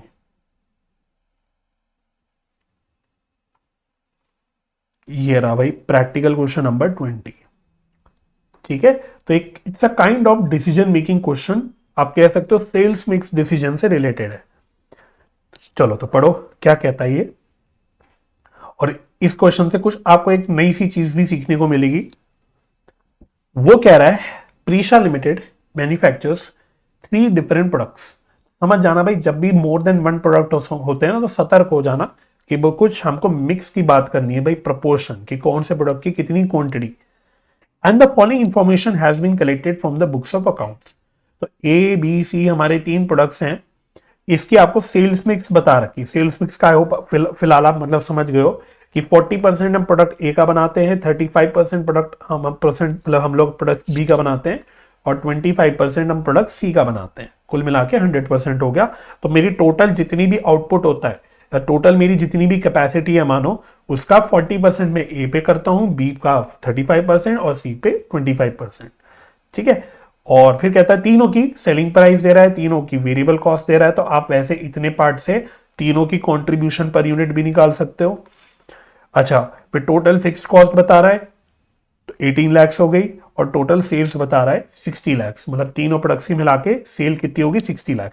तो ये देखो बेसिकली अगर आप ये सेल्स देखोगे 60 लाख की, तो आप ये सेल्स मिक्स का जो रेशियो दे रखा है, सेल्स मिक्स के रेशियो को यूज करके आप ये निकाल सकते हो कि इसका मतलब ए की कितनी सेल होती होगी, बी की कितनी होगी, सी की कितनी होगी। ठीक है, तो मैं आपकी माइंड मैपिंग कर रहा हूं जो हमको करना भी पड़ेगा इसमें। तो ये सेल्स मिक्स है बेसिकली, इसका मतलब यही है कि आपकी जितना भी टोटल सेल्स वगैरह होती है उसका कितना प्रतिशत ए का होता है, कितना बी का होता है, कितना सी का होता है। ठीक है, तो ये हम लोग कर लेंगे। फिर कह रहा था company has currently under discussion a proposal to discontinue the manufacture of product C and replace it with product E. तो देखो अब आ गया ऑल्टरनेटिव, पकड़ना बात को। अब ये देखो आपके पास ऑल्टरनेटिव ऑप्शन आ गया, आपके पास एक ऑप्शन आ गया कि आप प्रोडक्ट सी को बंद कर दो और प्रोडक्ट ई बनाना शुरू कर दो उसकी जगह पे। तो now you have 2 courses of action. पहला कोर्स है कि प्रोडक्ट सी को बनाते रहो, दूसरा कोर्स ऑफ एक्शन है कि आप प्रोडक्ट ई को बनाओ। बात समझ में आ गई? When the following results are anticipated. अब आपको ए, बी और ई की जानकारी दे रखी है, सी की जगह भी ई हो गया, सेम जानकारी अगेन, सेल्स मिक्स का percentage, selling price, variable cost, total fixed cost और टोटल सेल्स। ठीक है ना। अब एक बात नोट करना, टोटल फिक्स्ड कॉस्ट नहीं चेंज हुई, फिक्स्ड कॉस्ट टोटल चेंज नहीं हुई। तो एक मैं आपको हिंट दे देता हूं, टोटल फिक्स्ड कॉस्ट मेरी डिसीजन मेकिंग के लिए क्या रेलिवेंट होगा? नहीं होगा, क्योंकि चाहे आप सी बनाओ चाहे ई बनाओ, सी की जगह आपकी फिक्स्ड कॉस्ट 18 लाख ही रहने वाली है। तो ये भी चीज हम अप्लाई करेंगे। ठीक है, तो इससे मैं आपको एक बात दिखा सकता हूं कि भाई अब इररेलेवेंट हो गई क्या? Fixed cost. दोनों भी ऑल्टरनेटिव्स में 18 लाख की ही आपकी फिक्स्ड कॉस्ट बैठ रही है, तो now this is an irrelevant cost. ठीक है, एनीवे यूज करेंगे, देखते हैं रिक्वायरमेंट क्या है। तो पहली दो रिक्वायरमेंट अगर देखोगे तो डिसीजन मेकिंग की है ही नहीं, वो आपके पुराना काम ही पूछ रहा है। फर्स्ट टू रिक्वायरमेंट्स में, फर्स्ट टू में क्या पूछ रहा है पहले में पढ़ते हैं। Calculate the total contribution to sales ratio, मतलब simply speaking PV ratio and present break even sales in existing sales mix. तो एक तो आपको तीनों के पीवी रेशियो निकालना है, ठीक है, नहीं सॉरी, आपको total contribution to sales ratio निकालना है, मतलब आपको ओवरऑल पीवी रेशियो निकालना है। ओवरऑल तीनों का तो इंडिविजुअली आराम से निकाल ही लोगे, बहुत आसान है। तीनों प्रोडक्ट का आपको सेपरेटली सेलिंग प्राइस और वेरिएबल कॉस्ट दे रखा है, तो आप कंट्रीब्यूशन पर यूनिट तीनों का अलग अलग से निकाल के तीनों का सेपरेटली पीवी रेशियो तो निकाल सकते हो। इसमें तो कुछ नया नहीं है। नया क्या है, अब आपको ओवरऑल पीवी रेशियो भी पूछ रहा है कि टोटल पीवी रेशियो कितना है। तो ये आपके लिए वो नई चीज है जो मैं आपको यहां पे सिखाने वाला हूं, और अकॉर्डिंगली फिर आपको प्रेजेंट ब्रेक इवन सेल्स भी निकालना है, मतलब वही ब्रेक इवन पॉइंट निकालना है। सेकंड में सेम होगा, देखो, calculate the total contribution to sales ratio and present break even sales at proposed sales mix. हालांकि यहां पे शायद प्रेजेंट वर्ड गलत हो गया, ठीक है, छोड़ दो, प्रेजेंट वर्ड को ज्यादा ध्यान मत दो, बट बेसिकली आपको ये जो प्रपोजल है आपका कि भाई सी की जगह ई बना के ये जो जानकारी दे रखी है, इस जानकारी को यूज करके अगेन वही चीज निकालनी है। आपको ओवरऑल पीवी रेशियो निकालना है और साथ में आपको ब्रेक इवन पॉइंट भी निकालना है। और थर्ड पार्ट जो है आपका, that is the main part जो रिलेट करता है विद डिसीजन मेकिंग। क्या? स्टेट करो whether the propose sales mix is accepted और नॉट, कि क्या ये जो प्रपोजल है कि सी को डिसकंटिन्यू करके ई बना के बेचो, इस प्रपोर्शन में बेचो, तो क्या ये एक्सेप्ट करना चाहिए कि नहीं करना चाहिए, ये आपका क्वेश्चन है। ठीक है, तो इस क्वेश्चन को अच्छा इंपॉर्टेंट भी मार्क कर लेना अपने बुक में। अच्छा क्वेश्चन है, आसान है, वैसे सभी कुछ आसान है, but yes this is an important question. तो एक एक करके पहला और दूसरा और तीसरा पार्ट सॉल्व करते हैं। तो पहले फर्स्ट पार्ट पे आते हैं, तो करो मेरे साथ साथ, करते करते समझ आएगा। Present sales mix, present sales mix, तो पहले हमें प्रेजेंट सिनेरियो जो चल रहा है उसमें सारी चीजें कैलकुलेट करनी है। तो ए, बी, सी और एक कॉलम टोटल का भी करना, because we have to calculate overall PV ratio भी, हमें ओवरऑल भी कैलकुलेशन करनी है, इसलिए एक टोटल का कॉलम भी बनाना पड़ेगा। तो ये 4 कॉलम बनाओ। तो सेलिंग प्राइस पर यूनिट, तो क्या क्या सेलिंग प्राइस है, ए बी सी। तो आपको फिलहाल पहले पार्ट के लिए सिर्फ फर्स्ट वाला टेबल रेफर करना है। तो 300, 400, 200, 300, 400, 200, इसमें टोटल का कुछ लेने देना नहीं है ना, बाद में यूज होगा उसका। फिर variable cost per unit minus कर दो, तो तीनों की वेरिएबल कॉस्ट पर यूनिट दे रखे 150, 200, 120, 150, 200 और 120, ये 200 था। तो माइनस करके हमें क्या पता लग जाएगा, हमें कंट्रीब्यूशन पर यूनिट पता लग जाएगा। ए का आया 150, बी का आया 200, सी का आया 80। तो अब क्या मैं तीनों की इंडिविजुअली पीवी रेशियो निकाल सकता हूं? कहना है कैलकुलेट द पीवी रेशियो, बिल्कुल निकाल सकते हैं। क्या फॉर्मूला यूज कर सकते हैं? Contribution per unit upon selling price per unit into 100, right. तो फटाफट से बताओ, ए का कितना, 50%, बी का बताओ, इसका भी 50 आ रहा है, और सी का कितना आ रहा है, 80, 200, शायद 40 आ रहा होगा, है ना। सी का आ रहा है 40%। पहले ओके हो गया ये। अच्छा, अब जो थोड़ा नया काम करना है जो आपने पहले नहीं किया, क्या आप सेल्स ओवरऑल, टोटल सेल्स देख सकते हो ए बी सी की कितनी सेल्स है। तो आओ फटाफट से एक बार टेबल पे दिखाता हूं। क्वेश्चन है आपको टोटल सेल्स बता रखी है 60 लैक्स की, तो तीनों प्रोडक्ट की मिला के जो सेल्स है वो 60 लैक्स है। यहां लिखता हूं 60 लैक्स टोटल के कॉलम में। और फिर उसने सेल्स मिक्स बता रखा है A40, B35, C25। तो क्या आप निकाल सकते हो कि भाई ए की कितनी सेल होगी, बी की कितनी होगी, सी की कितनी होगी।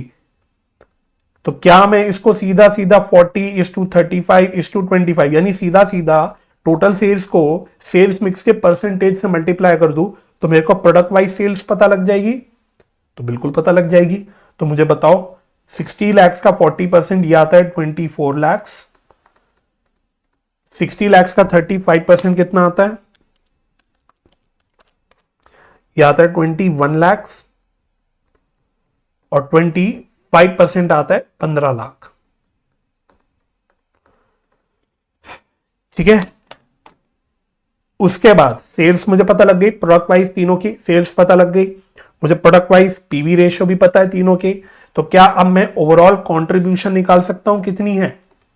कहना है कैलकुलेट कंट्रीब्यूशन, कैसे निकलेगी, sales multiplied by PV ratio. तो ए की सेल्स हमने 24 लाख बोली, पीवी रेशियो 50% है, तो कंट्रीब्यूशन कितनी होगी 12 लाख। बी की सेल्स 21 लाख, पीवी रेशियो 50%, तो कंट्रीब्यूशन कितना होगा 10,50,000। सिमिलरली सी का कितना होगा 6 लाख, 40% ऑफ 15 लाख। तो कंट्रीब्यूशन कितनी आ गई टोटल, तीनों की मिला के टोटल कंट्रीब्यूशन कितनी आ गई 50,000। सही। तो देखो भाई मेरे को ओवरऑल सेल्स तो पता ही थी 60 लाख, और अब मुझे तीनों की मिला की ओवरऑल टोटल कंट्रीब्यूशन भी पता लग गई। तो क्या अब मैं ओवरऑल पीवी रेशियो निकाल सकता हूं कि ओवरऑल पीवी रेशियो कितनी होगी, ओवरऑल पीवी रेशियो। तो कैसे निकालूंगा, मैं ऐसे लिख देता हूं ओवरऑल कंट्रीब्यूशन अपॉन, या ओवरऑल की जगह टोटल भी लिख सकते हो, ठीक है, ओवरऑल सेल्स इनटू 100। तो इससे मुझे ओवरऑल पीवी रेशियो पता लग जाएगी। तो मेरी ओवरऑल कंट्रीब्यूशन, हाँ ठीक है, तो 28.5 lakh divided by 60 lakh into 100। फिर से बता दो क्या बोला आपने 47.5%। बिल्कुल सही, 47.5% करेक्ट, 100% करेक्ट। ठीक है, तो एक चीज हमने निकाल ली। अच्छा, इसके अलावा उसने ब्रेक इवन पॉइंट भी पूछा था। तो उसने ब्रेक इवन पॉइंट में भी क्या पूछा था, प्रेजेंट ब्रेक इवन पॉइंट। उसने ये नहीं पूछा था प्रोडक्ट वाइज बताओ, हालांकि आप प्रोडक्ट वाइज भी निकाल सकते हो, अगेन वही multi product break even point करने को कर सकते हो, बट उसने तो सिर्फ ब्रेक इवन पॉइंट पूछा है, प्रोडक्ट वाइज नहीं पूछा। तो उसने ओवरऑल पूछा है। तो ब्रेक इवन पॉइंट का formula fix cost upon PV ratio. तो फिक्स कॉस्ट है 18 लाख अपॉन पीवी रेशियो कितनी है 47.5%, जो अभी हमने कैलकुलेट करा। तो आपको ये पता लग जाएगी 18 लाख डिवाइडेड बाय 47.5%। थोड़ा सा पॉइंट्स में आ रहा है शायद, कितना आ रहा है 37,89,474 अप्रोक्सीमेटली, मतलब राउंड ऑफ कर लो। ठीक है, तो वैसे तो देखो इतना ही पूछा है उसने यही पूछा था कितनी ब्रेक इवन पॉइंट सेल्स है। अगर आप चाहो तो इसको ABC में तोड़ सकते हो। ठीक है, मैं तोड़ नहीं रहा, मैं बस बता रहा हूं आपको। आप चाहो तो इसको ABC में तोड़ सकते हो। कैसे तोड़ सकते हो, वही सेल्स मिक्स का रेशियो यूज करके 40, 35, 25। ठीक है, तो 40% ए का निकल के आ जाएगा, 35% बी का आ जाएगा इसका, और 25% सी का आ जाएगा। पॉइंट समझ में आ गया। करने की जरूरत नहीं क्योंकि मांगा नहीं है, बट अगर वो मांगता तो भी आप कर सकते थे। और ये वो तरीका है जो मैंने आपको याद होगा, मैंने आपको बोला था आज आप एक तरीका और देखोगे जहां पे आप multi product break even point निकाल सकते हो। तो this is the one other तरीका जो मैंने आपको पहले नहीं सिखाया था, यहां पे क्योंकि आपके पास उस हिसाब से इंफॉर्मेशन थी, आपके पास टोटल सेल्स वगैरह गिवन थी, इसलिए आप ये तरीका यहां पे यूज कर पाए।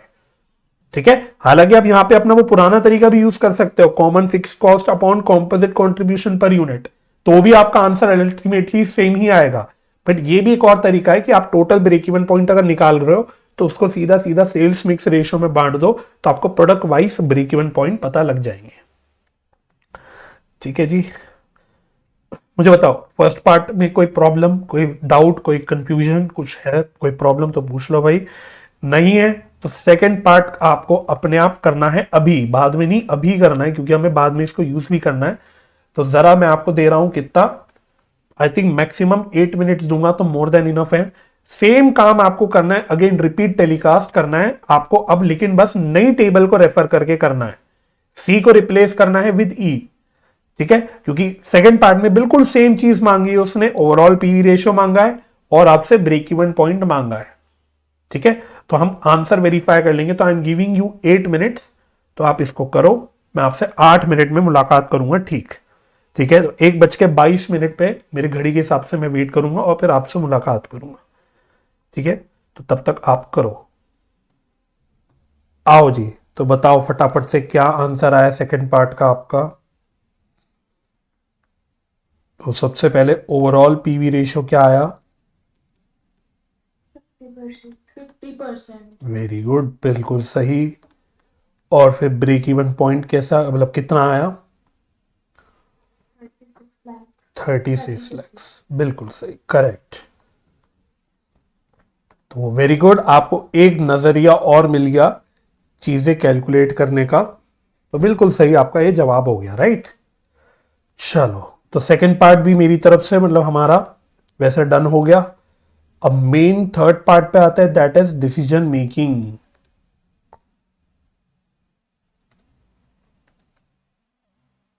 चलो जी, थर्ड पार्ट पे आता है डिसीजन मेकिंग। ठीक है, तो डिसीजन मेकिंग में मतलब बेसिकली हमें चेक करना है कि क्या हमको ऑफर जो है कि भाई सी को डिसकंटिन्यू करके प्रोडक्ट ई आप बेचो या मैन्युफैक्चर करो या जो भी है, क्या इसको एक्सेप्ट करना चाहिए कि नहीं करना चाहिए।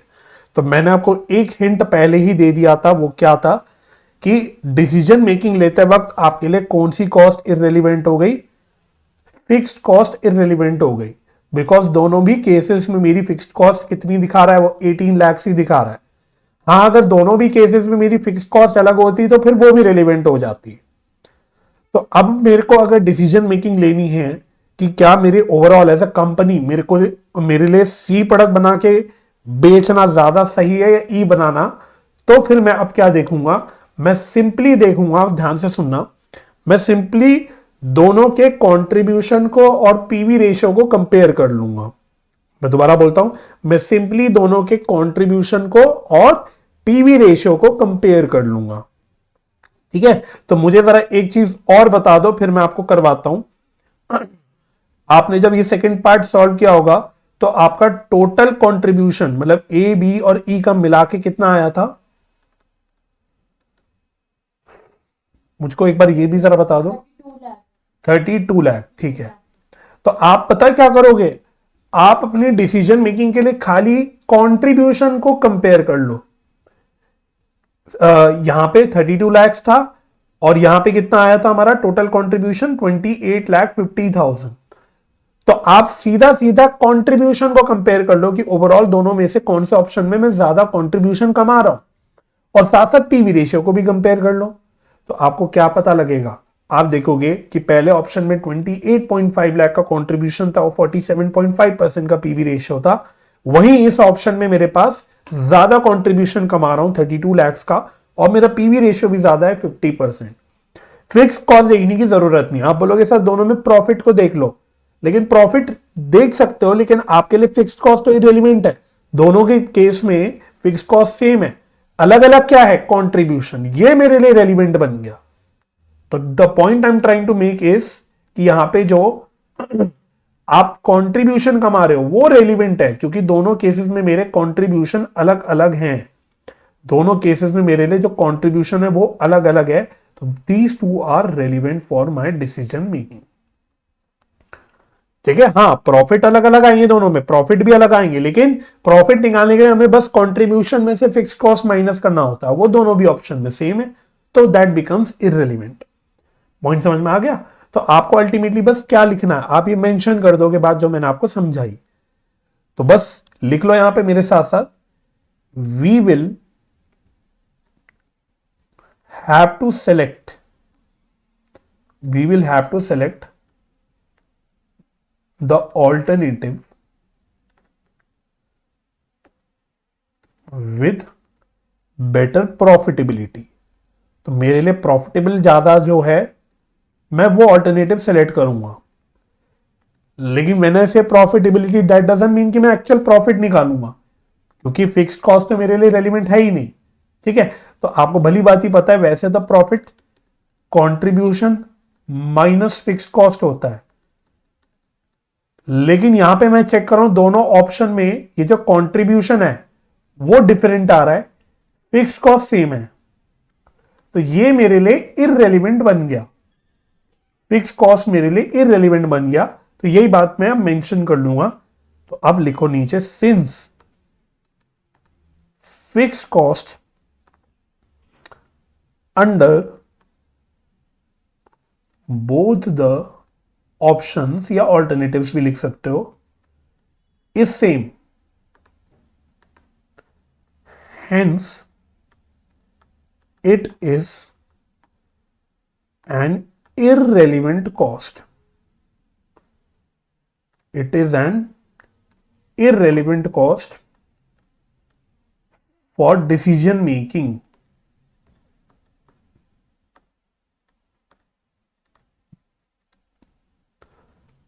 ultimately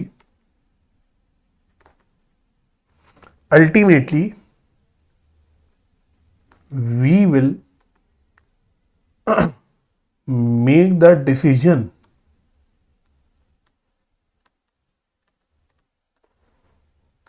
on the basis of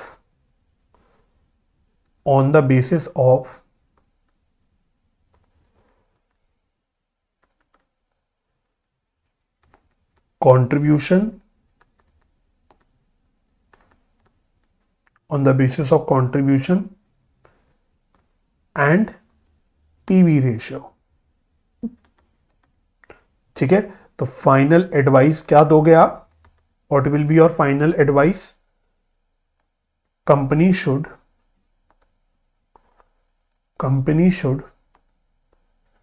accept the proposed sales mix, that is discontinue C and sell E,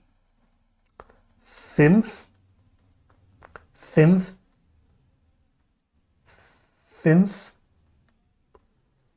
overall contribution and PV ratio is higher in this case। बस ये है एप्लीकेशन ऑफ डिसीजन मेकिंग।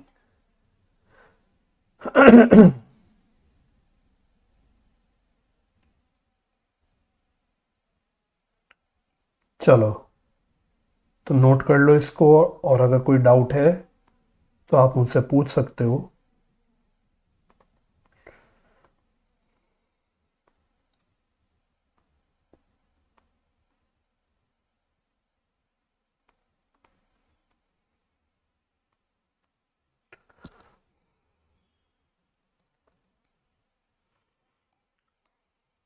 तो आपको answer लिखना कैसे, आपको ये भी ध्यान देना है कि ठीक है आपको समझ तो आ गया, बट अच्छे से पिरो के आपको आंसर लिखना है प्रॉपरली, कि पढ़ने वाले को आपको मतलब अच्छा इंप्रेशन पड़ेगा एग्जामिनर पे। क्योंकि कल को भी आप प्रैक्टिकल लाइफ में एज ए मैनेजर जब ये काम करोगे तो आपको प्रॉपर रिपोर्ट्स वगैरह अपनी प्रिपेयर करनी पड़ेगी, ड्राफ्ट करनी पड़ेगी। तो आपको पता होना चाहिए कि कैसे हम सुंदर सुंदर लैंग्वेज में अपनी बातों को सामने रख सकते हैं। ठीक है। चलो तो बढ़ते हैं आगे, फटाफट से आप आओ कॉन्सेप्ट में आ जाओ। छोटा सा एक पार्ट कॉन्सेप्ट में लिखवाना है और उसके ऊपर एक छोटा सा क्वेश्चन है, और वो क्वेश्चन भी आप कॉन्सेप्ट में ही कर लेना तो बेटर रहेगा। तो आप कॉन्सेप्ट में ही आ जाओ। अगला जो पार्ट है वो हम कॉन्सेप्ट में ही कर लेंगे, आसान और बहुत छोटा सा। तो इसमें आप लिखो calculation of opportunity cost. Calculation of opportunity cost.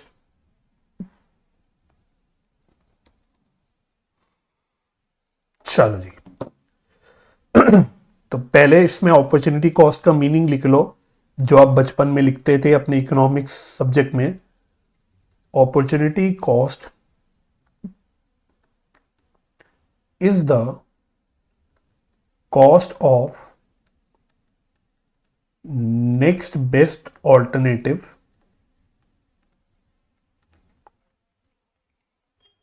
Foregone. Foregone का मतलब हो गया, अब समझ लो, सैक्रिफाइस्ड या रिजेक्टेड भी बोल सकते हो। तो जो नेक्स्ट बेस्ट ऑल्टरनेटिव आपके लिए था, जो आपने छोड़ दिया, उसकी जो कॉस्ट होती है दैट इज अपॉर्चुनिटी कॉस्ट। तो एक बड़ा ही अच्छा कॉन्सेप्चुअल एग्जाम्पल तो नहीं, इलस्ट्रेशन ही दिया हुआ है, कॉन्सेप्चुअल क्वेश्चन दिया हुआ है, उससे आपको अपॉर्चुनिटी कॉस्ट अच्छे से समझ आ जाएगा कि एग्जैक्टली होती क्या है और आपको निकालते वक्त कैसे सोचना होता है। ठीक है, तो उसके लिए आप इलस्ट्रेशन नंबर आई थिंक बैठेगा, पहले बताओ नोट कर लिया था? नोट कर लिया था भाई? अगर आपसे कुछ नोटिंग में मिस हो जाया करे ना, प्लीज मुझे बता दिया करो। मैं ज्यूम करके चलता हूं क्योंकि मैं ऑलरेडी स्लो लिखता हूं, तो आप मेरे से फास्ट ही लिख पाते हो। क्योंकि मैं पैड पे लिखता हूं, आप रजिस्टर के पेज पे लिखते हो, तो पैड में थोड़ा स्पीड कमी आती है लिखने की। ठीक है, ज्यादा स्पीड में लिखने जाओ तो वैसे ही बहुत अच्छी हैंडराइटिंग तो आती नहीं, और भी खराब हो जाती है हैंडराइटिंग, इसलिए थोड़ा स्लो लिखता हूं। तो मैं मान के चलता हूं कि आप लिख रहे हो साथ साथ, फिर भी अगर कुछ मिस हो जाए तो प्लीज मुझे बता दिया करो कि सर हमारा अभी लिखना नहीं हुआ, तो मैं आपको टाइम भी दे दूंगा लिखने का, कोई दिक्कत नहीं है। ठीक है, तो आओ फटाफट से। इलस्ट्रेशन नंबर है आपका, यस यही है, illustration number 10। Pure conceptual illustration question है, और एज इट इज यही क्वेश्चन इसी फॉर्म में आपके एग्जाम में भी 4 to 5 मार्क्स में आ सकता है। ठीक है, तो ये 4 to 5 मार्क्स में, मतलब ज्यादा वेटेज का नहीं आएगा क्योंकि छोटा सा ही क्वेश्चन है, तो मुझे लगता है आएगा तो 3-4 नंबर टाइप में आना चाहिए, 4 to 5 मार्क्स मैक्सिमम इसमें आ भी सकता है, बट है ये प्योर कॉन्सेप्ट, इसलिए आप इस क्वेश्चन को ना कॉन्सेप्ट में ही कर लो, बेटर रहेगा। तो पढ़ो, बहुत आसान है, पढ़ते हैं क्या कह रहा है। Company can make any one of the 3 products X Y और जेड इन अ ईयर। तो जस्ट लाइक प्रीवियस क्वेश्चन, यहां पे भी अब 3 प्रोडक्ट्स हैं। पिछले क्वेश्चन में एबीसी 3 प्रोडक्ट्स थे, यहां 3 प्रोडक्ट्स एक्स वाई जेड है। बट पिछला जो क्वेश्चन हमने किया और यहां जो आप पढ़ रहे हैं, यहां पे हमें मेन डिफरेंस क्या समझ आया? पिछले क्वेश्चन में हम तीनों प्रोडक्ट बना के बेच सकते थे अलग अलग प्रपोर्शन में, लेकिन यहां वो कह रहा है कि हम एक ही प्रोडक्ट बना सकते हैं तीनों में से, या तो एक्स या तो वाई या तो जेड। ठीक है ना? अच्छा, it can exercise its option only at the beginning of each year. लो, एक और आपकी रेस्ट्रिक्शन आ गई कि साल की शुरुआत में ही आपको फैसला लेना है कि आप कौन सा प्रोडक्ट बनाओगे। ये नहीं कि साल के बीच में आपने बोला नहीं हम स्विच कर रहे हैं, चेंज कर रहे हैं, नहीं, आपको साल की शुरुआत में ही डिसीजन ले लेना है। ठीक है, अच्छा, relevant information about the product for the next year is given below. तो तीनों प्रोडक्ट्स की क्या जानकारी दे रखी है? वही selling price per unit, variable cost per unit, important part, आपको मार्केट की डिमांड दे रखी है यूनिट्स में, और आपकी खुद की प्रोडक्शन की कैपेसिटी दे रखी है तीनों प्रोडक्ट्स की, और फिर ठीक है फिक्स कॉस्ट भी दे रखा है। तो पहली बात ध्यान से सुनो, क्या फिक्स कॉस्ट रेलिवेंट है? मुझे बताओ, इज इट रेलिवेंट? देख लो, या तो एक्स वाई जेड में तीनों में अलग अलग फिक्स कॉस्ट बताता तो बात अलग होती, बट यहां तो उसने एक ही लिखा है 30,000, यानी आप प्रोडक्ट एक्स बनाओगे तो भी 30,000, प्रोडक्ट वाई बनाओगे तो भी 30,000, प्रोडक्ट जेड बनाओगे तो भी 30,000। तो यस, फिक्स कॉस्ट फ्यूचरिस्टिक है। ऑब्वियसली जब फ्यूचर में आप बनाओगे प्रोडक्ट तब फिक्स कॉस्ट इनकर होगी, तो कॉस्ट तो फ्यूचर की है। लेकिन क्या रेलिवेंट है, क्या ये वेरी कर रही है तीनों ऑप्शन में? नहीं। तो is the fixed cost relevant here? नहीं सर। ठीक है, तो पिछले क्वेश्चन में भी इररिलेवेंट थी, यहां भी इररिलेवेंट है। इसका मतलब रटना नहीं है बैठ के कि भाई फिक्स्ड कॉस्ट हमेशा इररिलेवेंट होती है। आपको सिनेरियो देख के खुद एनालाइज करना है। यही बात मैंने लिखी भी थी कॉन्सेप्ट में कि हमको कॉस्ट को एनालाइज करके ये देखना पड़ता है कि भाई कॉस्ट रेलिवेंट है कि इररिलेवेंट है। ठीक है ना। यही अगर फिक्स्ड कॉस्ट XYZ में अलग डिफरेंट बता देता तो फिर आपकी बात अलग हो जाती। फिर आपके लिए क्या होता, फिर आपको वो रेलिवेंट लेना पड़ता अकॉर्डिंगली। ठीक है ना। वो आपसे कह रहा है कंप्यूट करो opportunity cost for each of the product. इसका मतलब क्या है कि अगर आप प्रोडक्ट एक्स बनाते हो, मानो क्योंकि आपको तीनों में से एक ही प्रोडक्ट बनाना है, तो अगर आप प्रोडक्ट एक्स बनाते हो तो आपकी अपॉर्चुनिटी कॉस्ट कितनी होगी। अगर आप वाई बनाते हो तो आपकी अपॉर्चुनिटी कॉस्ट कितनी होगी। अगर आप प्रोडक्ट जेड बनाते हो तो आपकी अपॉर्चुनिटी कॉस्ट कितनी होगी। तो तीनों प्रोडक्ट्स के लिए आपको अपॉर्चुनिटी कॉस्ट यहां पे कैलकुलेट करनी है। ठीक है, तो पहली बात मैं आपके साथ एक बड़ी कॉमन सेंस की डिस्कस करना चाहता हूं। जानबूझ के क्वेश्चन ने जबरदस्ती आपको कंफ्यूज करने के लिए यूनिट्स की दो जानकारी दी है। एक उसने मार्केट डिमांड दिया है कि मार्केट में प्रोडक्ट की डिमांड कितनी है, एक उसने आपकी खुद की प्रोडक्शन की कैपेसिटी दी है। तो आप थोड़ा सा कॉमन सेंस पहले खुद लगाओ, बिना कहीं भी देखे, बिना आंसर देखे, आपकी फाइनल एक्चुअल यूनिट्स क्या लोगे आप। What will be your final actual units, क्योंकि मार्केट डिमांड की अलग यूनिट्स है, प्रोडक्शन कैपेसिटी की अलग यूनिट्स है। तो कॉमन सेंस लगाओ थोड़ा सा, पहले खुद ट्राई करो, मैं तो बताऊंगा ही कि फाइनली आपकी एक्चुअल यूनिट्स कितनी होगी। क्या मार्केट डिमांड की जितनी यूनिट्स है वो होगी, या आपकी कैपेसिटी है वो होगी, या कुछ और होगी? क्या होगी बताओ? Production capacity. ठीक है, तो ऋषिका ने बोला प्रोडक्शन कैपेसिटी। आप ट्राई करो कसक, आपको क्या लगता है? आप भी बोल रहे हो प्रोडक्शन कैपेसिटी। वो वाला था कि वो कितना प्रोड्यूस करते हैं, तो उसके ऊपर नहीं नहीं नहीं, यहाँ वो वाली थिंकिंग नहीं है। यहाँ मैं बताता हूँ, बहुत कॉमन सेंस की बात बताता हूँ। देखो, मैं एक्स की बात करता हूँ। मैंने देखा एक्स की 3000 यूनिट की डिमांड है मार्केट में, मतलब मैं पूरे साल में 3000 यूनिट बेच सकता हूं, लेकिन मेरी क्षमता बनाने की कितनी है? 2000। तो मुझे बताओ अल्टीमेटली, इवन दो मार्केट में 3000 डिमांड है, बट मैं बेचूंगा कितने? मैं बेच कितने सब पाऊंगा? मैं बनाऊंगा ही 2000, तो मैं मार्केट में बेच कितने पाऊंगा? मैं 2000 ही बेच पाऊंगा। इवन दो मार्केट में बेच सकता हूं 3000, लेकिन जब मैं बना ही 2000 रहा हूं, उससे ज्यादा मैं बना ही नहीं सकता, तो मैं ज्यादा बेच कहां से दूंगा? तो यहां तो आपकी बात बिल्कुल फिट बैठ गई कि आपने कैपेसिटी लिया। लेकिन अब जरा वाई पे फोकस करो। मार्केट में डिमांड है 2000 की, मेरी बनाने की क्षमता 3000 है, बट अब खुद सोच के बताओ, क्या मैं इतना पागल हूं कि मैं 3000 यूनिट बना लूंगा जब मुझे पता है कि मार्केट में बिकेंगे 2000 यूनिट ही? नहीं सर। तो यही हमें थोड़ा सा अपनी डिसीजन मेकिंग स्किल लगानी है। मैं 3000 यूनिट बना सकता हूं, ठीक है, लेकिन जब मुझे पहले ही पता है कि मार्केट में मैक्सिमम डिमांड ही 2000 की आएगी, तो मैं 3000 यूनिट बनाऊंगा ही क्यों? ठीक है, या तो मुझे डिमांड पता नहीं होती, फिर तो बात अलग हो गई। लेकिन जब मुझे भली बात ही पता है कि मैं 3000 यूनिट बना भी लूंगा तो वो बिकेंगे नहीं। बिकेंगे कितने? 2000 यूनिट ही बिकेंगे, क्योंकि डिमांड उसी की है। तो मैं अल्टीमेटली कितने फाइनल यूनिट्स बना के बेचूंगा? मैं 2000 बेचूंगा। तो यहां पे मैं एक्चुअल डिमांड देख रहा हूं। इसी तरह से Z में सेम थिंग, डिमांड 1000 यूनिट की है, लेकिन मेरी बनाने की क्षमता कितनी है? 900 यूनिट। तो even though I can sell 1000 unit, I can sell 1000 unit, but मेरी कैपेसिटी ही 900 यूनिट्स की है, तो मैं 900 यूनिट्स ही बना के बेचूंगा ना, मैं ज्यादा कैसे बना लूंगा? मेरी कैपेसिटी ही नहीं है। तो अल्टीमेटली लॉजिकली क्या बात हो गई, मेरी एक्चुअल यूनिट्स क्या होंगे? डिमांड या कैपेसिटी, दोनों में से जो लोअर है, विच एवर इज लोअर, यही मेरे लिए फाइनल आउटपुट बोल लो या फाइनल सेल्स यूनिट्स बोल लो रहेगा। मुझे बताओ, क्या ये लॉजिक समझ आया? क्या मेरा ये लॉजिक पहली बात समझ में आया? ओके, तो पहला तो मैं आपको यही लिखवाता हूं। तो आओ, कॉन्सेप्ट नहीं करना है, मैंने आपको पहले बोला ये आपको क्वेश्चन कॉन्सेप्ट नहीं करना है। इलस्ट्रेशन नंबर कितना है? 10 था कि 11 था? 10 था ना? हाँ, इलस्ट्रेशन नंबर 10, तो आप यहीं पे इलस्ट्रेशन 10 लिख लो तो आपका कॉन्सेप्ट नहीं दिख जाएगा।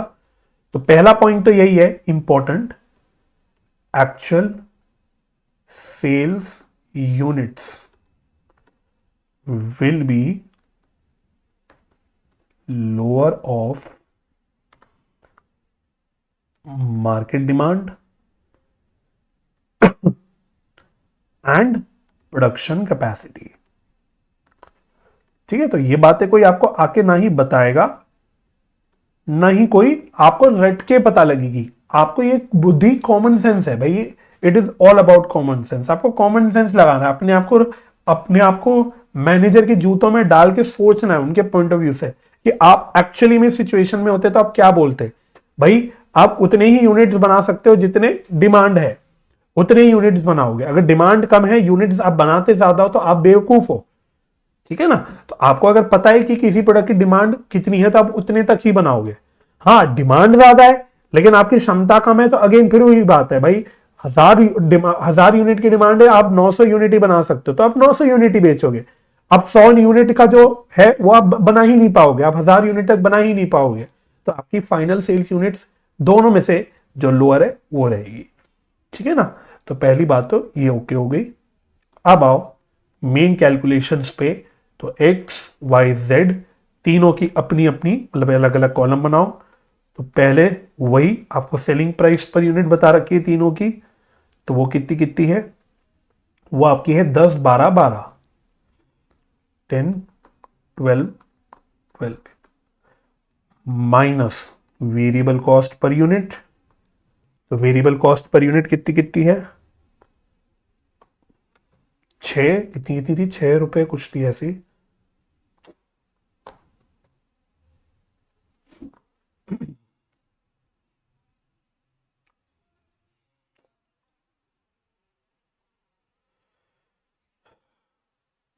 हाँ, मुझे आप बता दो यार, मुझे बता दो, फिर फालतू का ये टाइम वेस्ट है। कितनी कितनी है, एक्स की कितनी है वेरिएबल कॉस्ट, 6 9 7। तो कंट्रीब्यूशन पर यूनिट कितना हो गया, इसका 4 हो गया, 3 5 सही, ये तो ओके हो गया। अच्छा, अब आपकी सेल्स यूनिट्स कितनी होंगी finally, which ever is lower. तो एक्स की कितनी आई थी, प्रोडक्ट एक्स की 2000, वाई की 2000 और जेड की 900। ठीक है, तो ये मेरी फाइनल सेल्स यूनिट्स होगी। अब मैं दोनों को मल्टीप्लाई कर दूंगा तो मुझे क्या टोटल कंट्रीब्यूशन पता लग जाएगी ओवरऑल। ठीक है, तो टोटल कंट्रीब्यूशन, तो 4 इंटू 2000 8000, 3 इंटू 2000 6000, 5 इंटू 900 4500। ठीक है, तो मैंने क्या लगा किया, मैंने बेसिकली वही सीवीपी एनालिसिस का कॉन्सेप्ट अप्लाई करके टोटल पहले कंट्रीब्यूशन निकाल लिया। अब हमें निकालनी क्या है, हमें तीनों प्रोडक्ट्स के लिए अपॉर्चुनिटी कॉस्ट निकालनी है। और अपॉर्चुनिटी कॉस्ट ऐसा नहीं कि कोई रटा रटा है फॉर्मूला है, नहीं, आपको फिर से लॉजिकली बस सोचना है। जैसे मैं प्रोडक्ट एक्स की बात करता हूं, अगर मैं प्रोडक्ट एक्स बनाऊंगा, हमने क्या बोला था, opportunity cost is the cost of next best alternative foregone. मैंने इसको और दूसरे वे में भी पढ़ाया था जब हमने टेबल पढ़ी थी कि बेसिकली आपका जो नेक्स्ट बेस्ट ऑल्टरनेटिव होता है, जो आप छोड़ रहे हो, जो आप रिजेक्ट कर रहे हो, उसकी वजह से आपका नुकसान क्या हो रहा है। ठीक है, मैंने एग्जांपल दिया था कि भाई अगर मैं इंडिविजुअली 1-on-1 किसी स्टूडेंट को पढ़ाता हूं, किसी बैच को मना कर देता हूं, तो उस बैच से जो मैं कमा सकता था फायदा, इनकम जो कमा सकता था, वो अब मैं नहीं कमा पाऊंगा। तो मेरे लिए वो अपॉर्चुनिटी कॉस्ट है कि मैंने एक अपॉर्चुनिटी छोड़ दी काम की, तो उसकी वजह से मैं जो कमा सकता था वो मेरा नुकसान है। तो अब देखो, मैं पहले प्रोडक्ट एक्स की बात करता हूं। प्रोडक्ट एक्स में, ठीक है, प्रोडक्ट एक्स में बनाऊंगा तो मेरा 8000 का कंट्रीब्यूशन होगा। लेकिन अगर मैं एक्स बनाऊंगा तो मैं वाई नहीं बनाऊंगा और जेड नहीं बनाऊंगा। वाई नहीं बनाऊंगा तो वाई में मेरे 6000 का कंट्रीब्यूशन का नुकसान हो रहा है। जेड नहीं बनाऊंगा तो मेरा 4500 का कंट्रीब्यूशन का नुकसान हो रहा है। तो मेरे लिए नेक्स्ट बेस्ट ऑल्टरनेटिव क्या है, अगर 8,000 का कंट्रीब्यूशन नहीं, हाँ, हाँ 6,000, तो इवन दो मैं 6,000 का कंट्रीब्यूशन भी नहीं कमा रहा, मैं 4,500 का भी नहीं कमा रहा, लेकिन अपॉर्चुनिटी कॉस्ट में हमें क्या देखना है, नेक्स्ट बेस्ट ऑल्टरनेटिव। तो अगर मैं प्रोडक्ट एक्स नहीं बनाऊं, मतलब बनाता हूं, तो मेरे लिए नेक्स्ट बेस्ट ऑल्टरनेटिव जो मैं छोड़ रहा हूं वो प्रोडक्ट वाई है, क्योंकि वहां ज्यादा कंट्रीब्यूशन है। Is the point clear? तो इसीलिए यहां पे मेरे लिए अपॉर्चुनिटी कॉस्ट क्या है, 6,000 है। इसी तरह से अब अगर मैं y बनाता हूं तो x नहीं बना पाऊंगा और z नहीं बना पाऊंगा। तो मेरे लिए नेक्स्ट बेस्ट ऑल्टरनेटिव क्या है, अगर मैं y बनाता हूं तो मैं x नहीं बनाऊंगा, तो x से मेरा नुकसान हो रहा है 8,000 का, और z नहीं बना रहा, उसका नुकसान हो रहा है 4,500 का। तो मेरे लिए ज्यादा फायदेमंद कौन सा है, 8,000 है, 8,000। तो यहां मेरी अपॉर्चुनिटी कॉस्ट कितनी हो गई, 8,000 हो गई। और इसी तरह से z में भी बता दो, z बनाऊंगा तो x नहीं बनाऊंगा, y नहीं बनाऊंगा, x का कंट्रीब्यूशन इतना 8,000 का लॉस हो रहा है और y का 6,000 का लॉस हो रहा है, तो ज्यादा फायदेमंद कौन सा है, 8,000 है। तो मेरी अपॉर्चुनिटी कॉस्ट 8,000 हो गई। ठीक है, तो ये होता है अपॉर्चुनिटी कॉस्ट का मतलब। तो आई बिलीव अब आपको कभी भी जिंदगी में अपॉर्चुनिटी कॉस्ट में कंफ्यूजन नहीं आएगी कि एग्जैक्ट मतलब क्या होता है अपॉर्चुनिटी कॉस्ट का।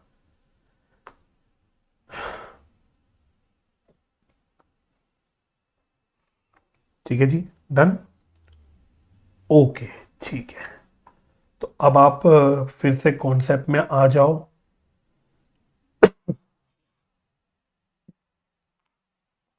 ठीक है, बस एक लास्ट ऐसी छोटा सा कॉन्सेप्ट और उसके ऊपर छोटा सा क्वेश्चन वही करना है। तो कॉन्सेप्ट में ही तो हो गया अभी, आप तो कॉन्सेप्ट में ही रहना और उसमें आप हेडिंग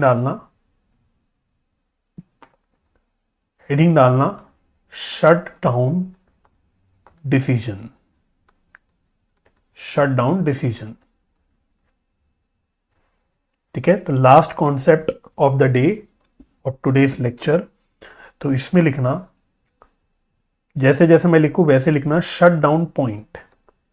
तो जब हम शट डाउन डिसीजन की बात करते हैं, मतलब क्या होता है कि मैंने जैसे बताया था कि मानो मैं कोई अपनी फैक्ट्री बंद करने का डिसीजन लेना चाहता हूं कि क्या मुझे अपनी कोई फैक्ट्री है मेरी कोई, उसको बंद करना चाहिए या नहीं करना चाहिए। तो शट डाउन पॉइंट क्या होता है, हम शट डाउन डिसीजन लेने के लिए कैलकुलेट करते हैं शट डाउन पॉइंट। और शट डाउन पॉइंट का मतलब क्या होता है, तो आप इसी के नीचे ऐसे एरो डालो और इसमें लिखना level of activity, level of activity, यहां पे मैं बोलूंगा बेसिकली सेल्स, बिलो विच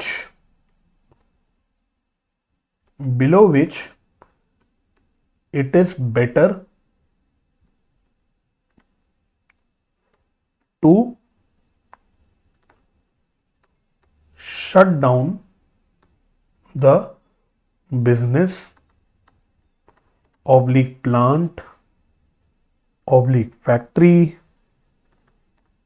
ऑब्लिक डिवीजन, मतलब जिसके लिए भी आप निकाल रहे हो भाई। शट डाउन पॉइंट किसी के लिए भी हो सकता है, पूरे बिजनेस के लिए भी हो सकता है, कोई पर्टिकुलर पॉइंट प्लांट हो गया, कोई पर्टिकुलर फैक्ट्री हो गई, या कुछ भी हो सकता है। तो देखो शट डाउन पॉइंट का मतलब होता है कि just like break even point. अब यहाँ पे जो सीवीपी एनालिसिस का हम एप्लीकेशन करते हैं वो बेसिकली ब्रेक इवन पॉइंट का करते हैं। तो just like break even point, मैं एक पॉइंट डिसाइड कर लेता हूं कि भाई ये वो पॉइंट है, मानो ये इतनी सेल है, अगर मेरी फैक्ट्री में इतनी की सेल हो रही है तो मेरे लिए एक ब्रेक इवन लेवल है। इस लेवल से कम की सेल हो रही है तो मेरे लिए फैक्ट्री चलाना बेकार है, मुझे शट डाउन कर देना चाहिए। और इस पर्टिकुलर लेवल से ज्यादा की सेल हो रही है तो वेल एंड गुड, फिर मुझे फैक्ट्री को कंटिन्यू करना चाहिए। तो ये जो लेवल मैं बोल रहा हूं, ये जो पॉइंट है, जिससे कम की अगर मेरी सेल होती है तो मैं बोलता हूं कि मेरा शट डाउन करना मेरे लिए ज्यादा बेटर होता है। इस पॉइंट को हम बोलते हैं शट डाउन पॉइंट। वंस आपने शट डाउन पॉइंट निकाल दिया, पता कर लिया, फिर आपके लिए डिसीजन मेकिंग आसान हो गई। जस्ट जैसे कॉस्ट इंडिफरेंस पॉइंट में हमने देखा था कि हमें कॉस्ट इंडिफरेंस पॉइंट पता लग गया, फिर हमारे लिए डिसीजन मेकिंग आसान हो जाती है। हम आसानी से अपना कॉन्सेप्ट अप्लाई करके, फंडा अप्लाई करके रूल निकाल देते हैं। तो यहां पे भी वही है कि अगर मेरे को शट डाउन पॉइंट पता लग गया क्या है, तो फिर मैं डिसीजन ले सकता हूं कि भाई शट डाउन पॉइंट से कम की सेल हो रही है तो मैं शट डाउन कर दूंगा बिजनेस को या फैक्ट्री को, और अगर मेरी शट डाउन पॉइंट से ज्यादा की सेल हो रही है तो फिर मैं अपनी फैक्ट्री को कंटिन्यू रखूंगा क्योंकि वो मेरे लिए फायदेमंद है। पॉइंट क्लियर हो गया? तो बस इसी को बोलते हैं शट डाउन पॉइंट। ठीक है ना? अब सवाल उठा सर ये कैलकुलेट कैसे होता है, तो अब आप इसके आगे लिखना equal to avoidable fixed cost divided by PV ratio. तो आप फॉर्मूला देख लेना, it is similar to break even point only. बस की चीज क्या लिखी मैंने यहां पे लिखा अवॉइडेबल फिक्स्ड कॉस्ट। ठीक है, जबकि ब्रेक इवन पॉइंट में हम टोटल फिक्स कॉस्ट सारी फिक्स कॉस्ट लेते, यहां पे मैं जब शट डाउन पॉइंट निकाल रहा हूं तो मैं सिर्फ क्या लूंगा, मेरे लिए रेलिवेंट कॉस्ट क्या है, अवॉइडेबल फिक्स कॉस्ट। ठीक है, because it is a relevant cost for me. ठीक है, तो नीचे स्टार डाल के लिख लो पॉइंट, नीचे स्टार डाल के लिखना अवॉइडेबल फिक्स्ड कॉस्ट क्या होता है,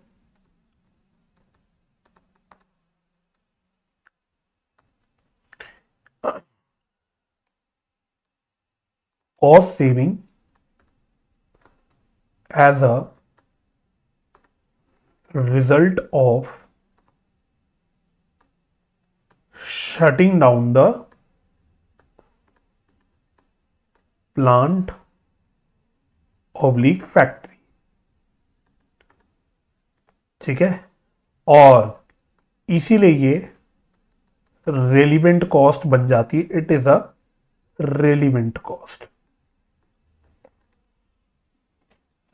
तो वैसे तो देखो नाम से ही समझ आ रहा होगा अवॉइडेबल फिक्स्ड कॉस्ट मतलब क्या है, कि भाई अगर मैं अपना फैक्ट्री क्लोज कर देता हूं तो मेरी कुछ फिक्स कॉस्ट की बचत हो जाएगी जो मुझे इनकर नहीं करनी पड़ेगी। मैंने एग्जांपल दिया था रेंट का, मैं यहां पे लिख भी देता हूं, for example rent of factory.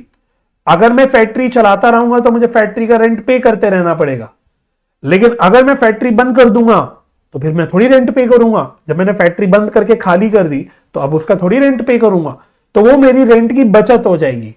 तो इसको हम बोलते हैं अवॉइडेबल फिक्स्ड कॉस्ट, और ये मेरे लिए रेलिवेंट कॉस्ट है। क्यों? क्योंकि आप देख सकते हो फैक्ट्री चलेगी तो रेंट का कॉस्ट आएगा, फैक्ट्री नहीं चलेगी तो रेंट का कॉस्ट नहीं आएगा। तो दोनों ऑल्टरनेटिव में मेरा ये डिफर हो गया, वेरी कर गया, इसीलिए ये आपका रेलिवेंट कॉस्ट बन जाता है। ठीक है ना? That's it. ठीक है, तो इतना ही बेसिकली कॉन्सेप्ट है। और अगर ये नोट कर लिया आपने, हो गई नोटिंग, तो वेरी गुड। तो ये भी जो अगला क्वेश्चन भी है ना, आप कॉन्सेप्ट में ही कर लो, जस्ट लाइक हमने अभी अपॉर्चुनिटी कॉस्ट का करा। प्रैक्टिकल क्वेश्चन नंबर 9 है आपका जो इसके ऊपर आधारित है, तो आप कॉन्सेप्ट में ही कंटिन्यू करो, इसको कॉन्सेप्ट में ही कर लो, क्योंकि क्या है कि आपको छोटे छोटे कॉन्सेप्चुअल क्वेश्चन है बेसिकली, तो आपको सामने ही दिख जाएंगे जब आप रिवाइज करोगे तो। ठीक है, तो आओ प्रैक्टिकल क्वेश्चन नंबर 9 करते हैं।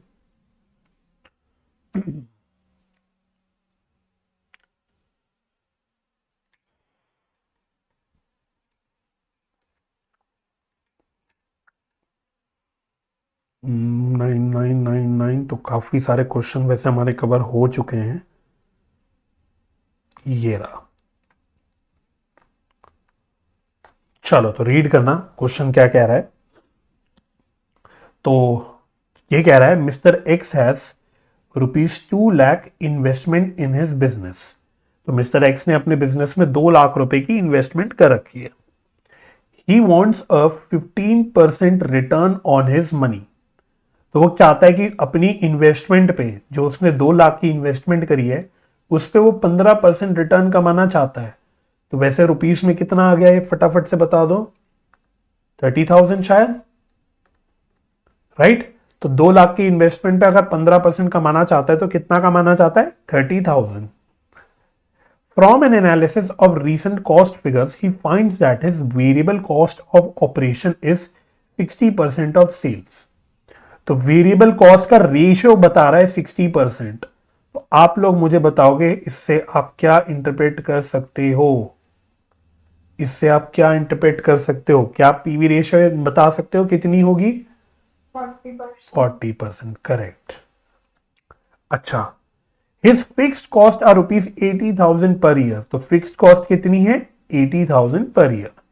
Show computations to answer the following question. तो देखो फिर से पता है क्या, फर्स्ट दो पार्ट जो है आपके वो क्या है, वो तो नॉर्मल आपके पुराने कॉन्सेप्ट के ही क्वेश्चन है जो आप करते आ रहे हो। जो डिसीजन मेकिंग वाला जो स्पेसिफिक पॉइंट है वो थर्ड में है, ठीक है। ऑल्दो करेंगे सारे ही हम लोग, तो पहले हम फर्स्ट टू पार्ट्स कर लेते हैं। वो कह रहा है what sales volume must be obtained to break even. Simple simple क्या पूछ रहा है, ब्रेक इवन पॉइंट पूछ रहा है। आओ फटाफट, बिल्कुल टुच्चे टुच्चे पॉइंट है, बट पहले उसके लिए हम लोग फर्स्ट पॉइंट कर रहे हैं। तो पहले we will show the calculation of PV ratio, that is 100% minus variable cost ratio. तो this is equal to 100% minus 60%, तो ये आ गया 40%, ठीक है। अब उसने ब्रेक इवन पॉइंट पूछा, क्योंकि यूनिट्स वगैरह की जानकारी तो है नहीं एज सच, तो आप रुपीस में ही निकालोगे। तो इसका फॉर्मूला होता है fixed cost upon PV ratio. तो फिक्स्ड कॉस्ट उसने बता रखी है 80,000 है और पीवी रेशियो आपका 40% है। तो मुझे बताओ कितना है ये, फटाफट से बता दो कितना आ रहा है ये। 4 2 सा 8 होता है, तो ये शायद 2 लाख आएगा, 2 लाख। तो सिंपल हो गया फर्स्ट पार्ट, ओके। चलो सेकंड क्या कह रहा है, what sales volume must be obtain to get 15% return on investment. तो ये पता है कौन सा पॉइंट है, ये डिजायर्ड सेल्स कैलकुलेशन की बात पूछ रहा है आपसे, ठीक है। तो desired sales to earn desired profit.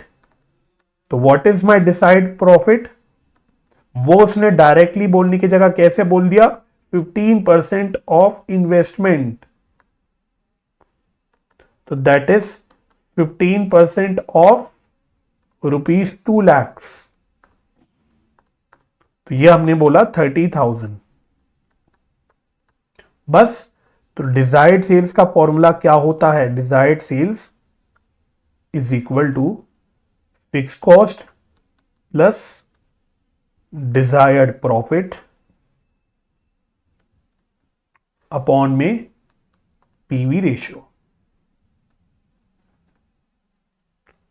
चलो जी, तो फिक्स्ड कॉस्ट 80,000 है, डिजायर्ड प्रॉफिट 30,000 है और पीवी रेशियो था मेरा 40%। तो सॉल्व करके बताओ कितना आएगा ये। तो 1,10,000 डिवाइडेड बाय 40%, 275 सही। तो अगर मुझे 15% रिटर्न कमाना है तो मेरी सेल्स कितनी की होनी चाहिए, 2,75,000 की होनी चाहिए। तो इसमें भी कोई दिक्कत नहीं। अब थर्ड पार्ट मेन है, जो आपका शटडाउन पॉइंट से बेसिकली डील कर रहा है। तो वो पूछ रहा है आपसे, mister x estimates that even if he closed the doors of his business he would इनकर ₹25,000 एक्सपेंस पर ईयर। इसका मतलब क्या है कि अगर वो बिजनेस शट डाउन कर देता है तो भी उसके 25,000 रुपए के फिक्स खर्चे होंगे ही होंगे। तो टोटल खर्चे 80,000 के हो रहे थे, वो कह रहा है बिजनेस बंद कर दूंगा तो ये इसमें से 25,000 के खर्चे अभी भी होंगे ही होंगे। तो पता है ये आपको क्या बता रहा है, ये इसका मतलब बता रहा है कि जो 25,000 के जो खर्चे हैं ये अनअवॉइडेबल है।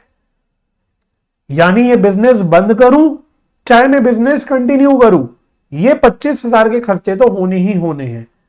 तो इसलिए ये भाई, ये तो मेरी इररेलेवेंट कॉस्ट है, क्योंकि दो ऑप्शन है, बंद करूं या ना करूं, दोनों में ये 25,000 के खर्चे होने ही होने हैं। तो this is irrelevant cost, right.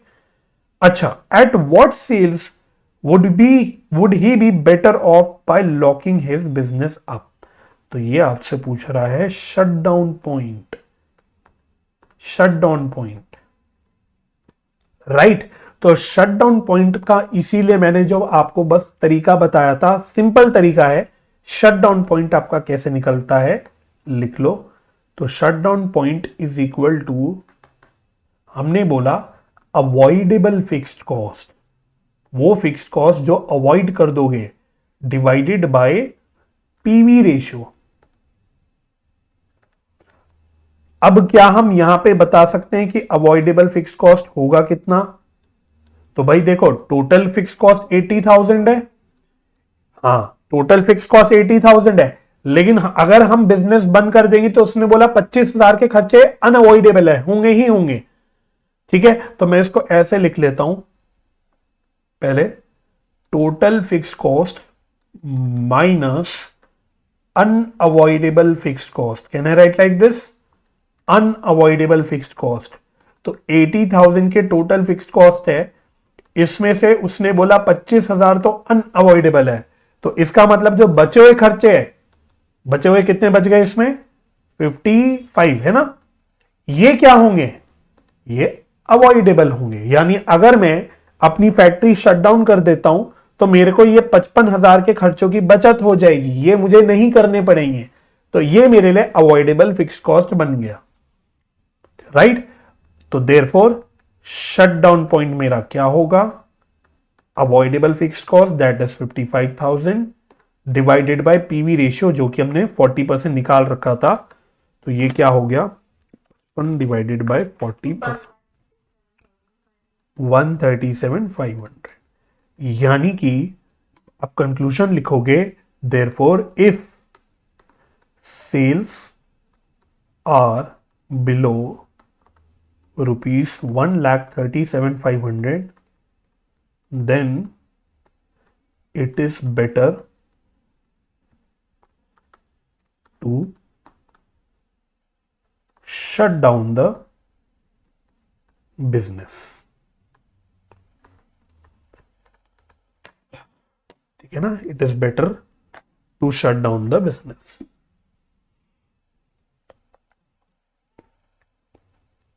ठीक है सर, कोई दिक्कत नहीं, समझ आ गई यहां तक बात? ठीक है जी, तो ओके।